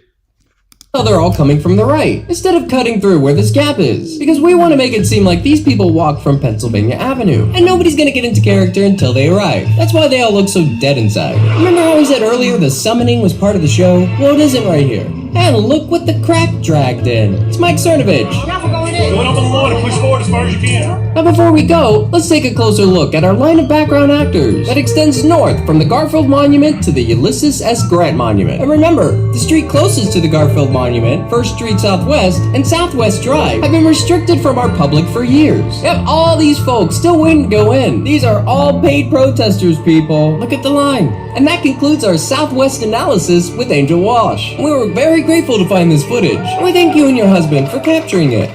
Back on the east side, oh, we've got a little commotion. And what, pray tell, do you think was carried on this truck bed? Notice this cardboard tube for later. And they just pull the barricades down here on the South Terrace, while the cops do what they do best, retreat. It's not every day that you see Chinese grandmas contributing to your mass programming. Wow, what a shit show at the Capitol. I'm gonna go ahead and guess stop being so gullible wasn't anyone's New Year's resolution for 2021. How the hell do people keep falling for this shit? Here's a video of the kerfuffle that happened between the protesters and the cops when they got past the barricades. Police are squabbling with protesters. Oh, there we go. Squabbling? Maybe they stormed it. Maybe they walked right in. And that's exactly what they do. From the northeast to the southeast plaza, obstacle 1 is complete. Push those barricades. See this cop tugging on Kool-Aid Man. Drops his flag, never to retrieve it, just to slow it down, to whisper sweet nothings. And while these cops fake retreat, notice this massive stash of water. Yep, as they keep pouring in from all sides. Retreat, retreat. At the same time, and with impeccable timing, Jonesy and his disciples make their way towards the east. Come on, Jonesy. You know they're kayfabe cops. We just showed up. Cops are coming out. Let's take them up there. Use your voices up there. Voices? Yeah, go make us all look like freak shows, Jonesy. At 2 o'clock, C-SPAN sets up a live camera in Statuary Hall, which we've added a time code to. Also, on December 22nd, 2021, the Government will release 3 hours of the Arc entrance tunnel footage, which also begins at 2 p.m. And there's the time code. Meanwhile, our actors make their way towards the east steps. Simultaneously, notice this guy placing water bottles around the perimeter, like it's an Easter egg hunt, and there it is. Yep, spaced and placed. And here, our East Side actors are met with obstacle 2. Meanwhile, things are getting real explosive out by the scaffolding. Watch out, Tay-Tay! Hey, fire! How you feel? Oh, this man just got light on fire! I love the fact that Taylor Hanson delivered these lines holding a lit cigarette. Now, as he retreats, a cattle of kayfabe cops arrive, where on the megaphone, they play this message. All people must leave the area. Prepare to comply with this order or be subjected to arrest. May subject you to the use of a riot control agent or impact weapon. What are you doing? Yeah, what is he doing? You get them shots, Joseph Prezioso. Hey, here's one for you.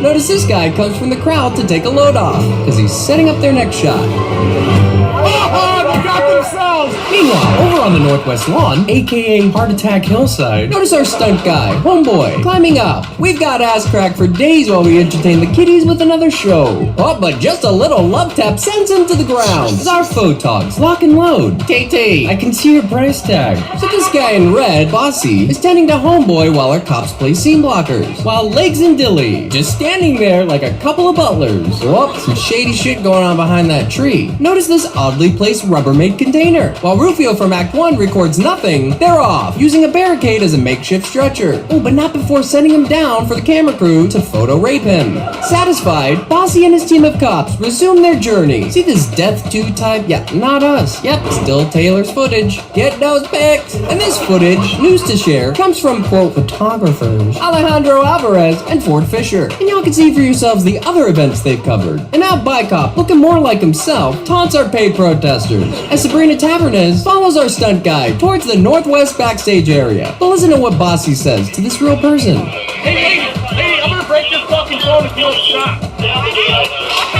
And strangely enough, Adam Gray opens the gates. So Sabrina's got her shots, and she, together with Amanda Andrade Rhodes, climb the Northwest lawn in search of something juicy. And along the way, we meet our friend, Vincent. They hit me with bullets. Oh, bless your heart. Back to Heart Attack Hillside, where Dilly's well on his way to having one. What is happening? Just a little spritz as she traipses away. Well, oh, watch out. Really puts the K in karma. As Yellow from Act 1, coming down the runway with some Cape charisma. Whose house is this? Ours house. Attaboy. Is that how you arrest someone? And now, together with our photogs, Michael Negro and Julio Rosas, our do-gooders, Sergeant Pepper and fake National Guard, are gonna move a large portion of our cops and protesters. Hey, redneck archetypes still hanging out. Incoming! Watch these two K-cops, Thelma and Dom DeLuise, just as clueless as ever. She's like, what do we do now? Out my face, yeah, out my face. Let's keep going, Thelma. You better get. And now these heroes form a line to protect our delicate deputies. And there they go. Yeah, it's a mobile standoff, over and around to the very boring north side entrance, where we met Vincent. Ufta. K-Cops, taking a K-break. And along our journey, we meet Richard Barnett, who's gonna become worldwide famous in just a few hours. And now they're gonna hold here for a minute, except for these two. And now they just single file right onto the north entrance. Back inside the scaffolding, where we are only seconds from defeating Obstacle 4. Hey, there's Happy. And in this overused clip, Data's about to make some money. Oh, he's got the hammer. Too bad he doesn't use it. Here comes! And there they go. While this guy and Lieutenant perform a lightsaber battle. Hi-ya! And this guy gets Powerated.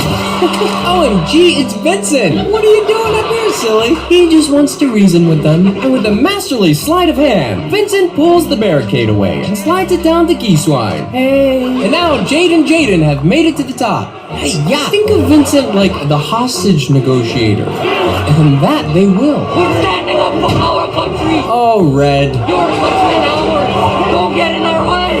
And now a lot of our stars will hold here at Obstacle 5. Now back to the east. Obstacle 2 is coming to a breaking point. Watch this. Notice this cop pulls his buddy up the stairs like he's John Minkolo. This is the cue for the other cops to follow suit, which they do. And Obstacle 2 complete. And there they go. Yeah, wave all your kayfabe friends in. And immediately some of them will take to kayfabe positions. Like this Mason tear gas haven't been brought out yet. Back to the scaffolding where the clock is counting down. Listen, Lieutenant.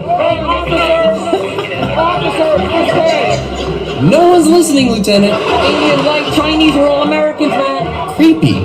Oh, Red, get real friendly with Adam the cop. Who is that? Another creepster monitor. And at the front of the line here, just shooting the shit with the cops. Now listen to this friendly real cop. I'm gonna get him a bottle of water, okay?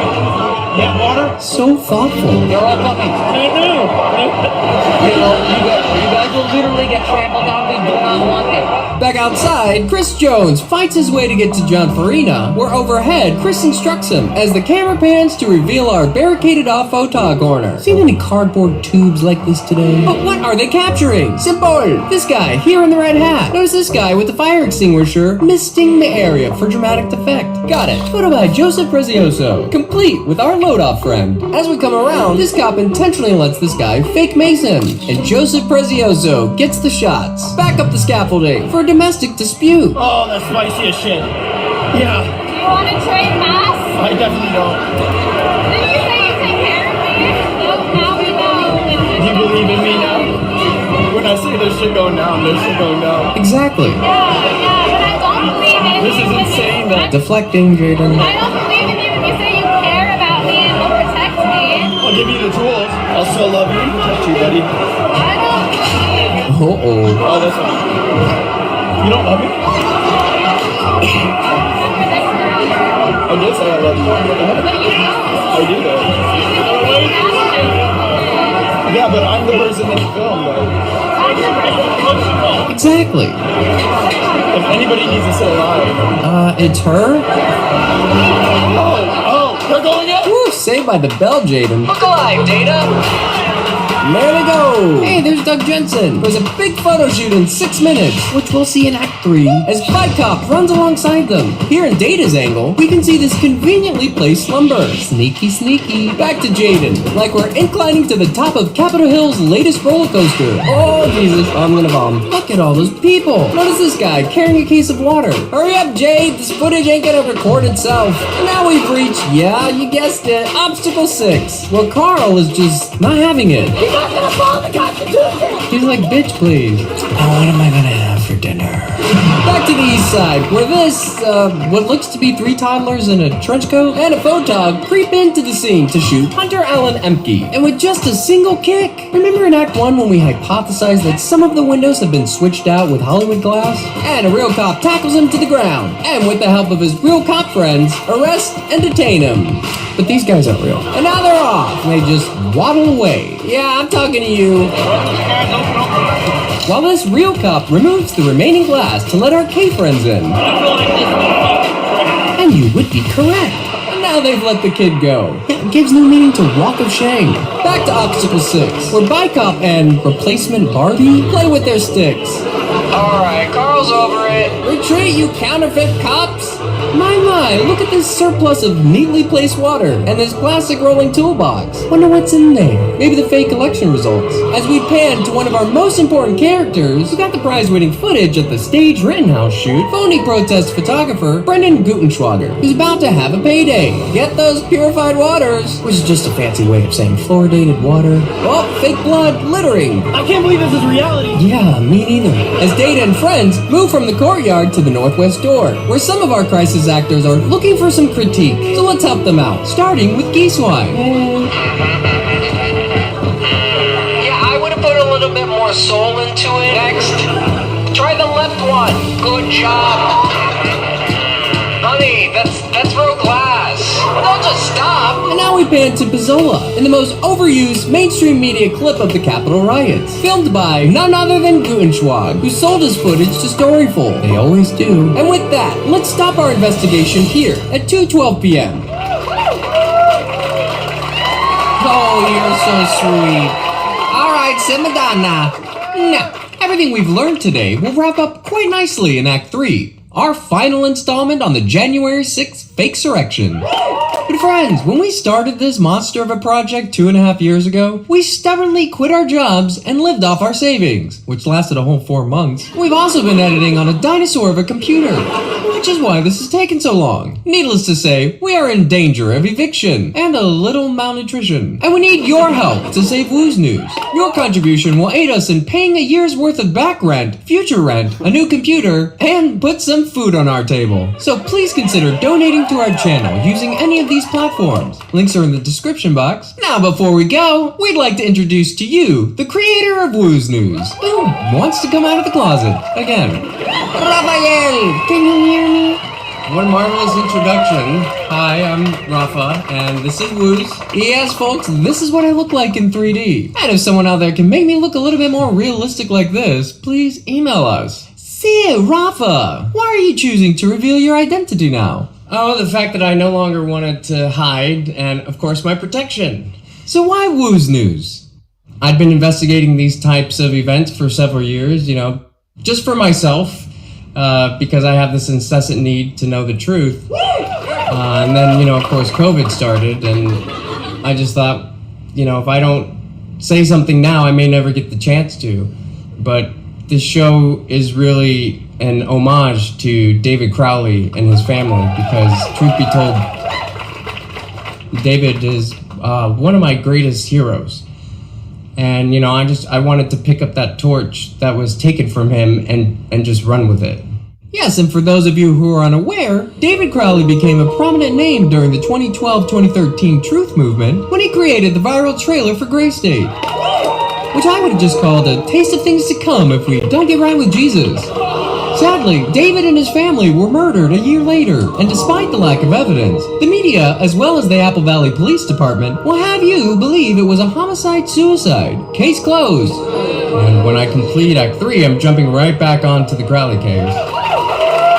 And speaking of David Crowley, for your protection, Rafa, we just have to ask that age-old question. No, I would never kill myself. Or anyone else? Never. I am a light worker, bro. And shout out to the other 143,000 light workers across terra firma. Hello! Any drug addictions and pensions for small children? No, never. We had to ask. Oh, believe me, I get it.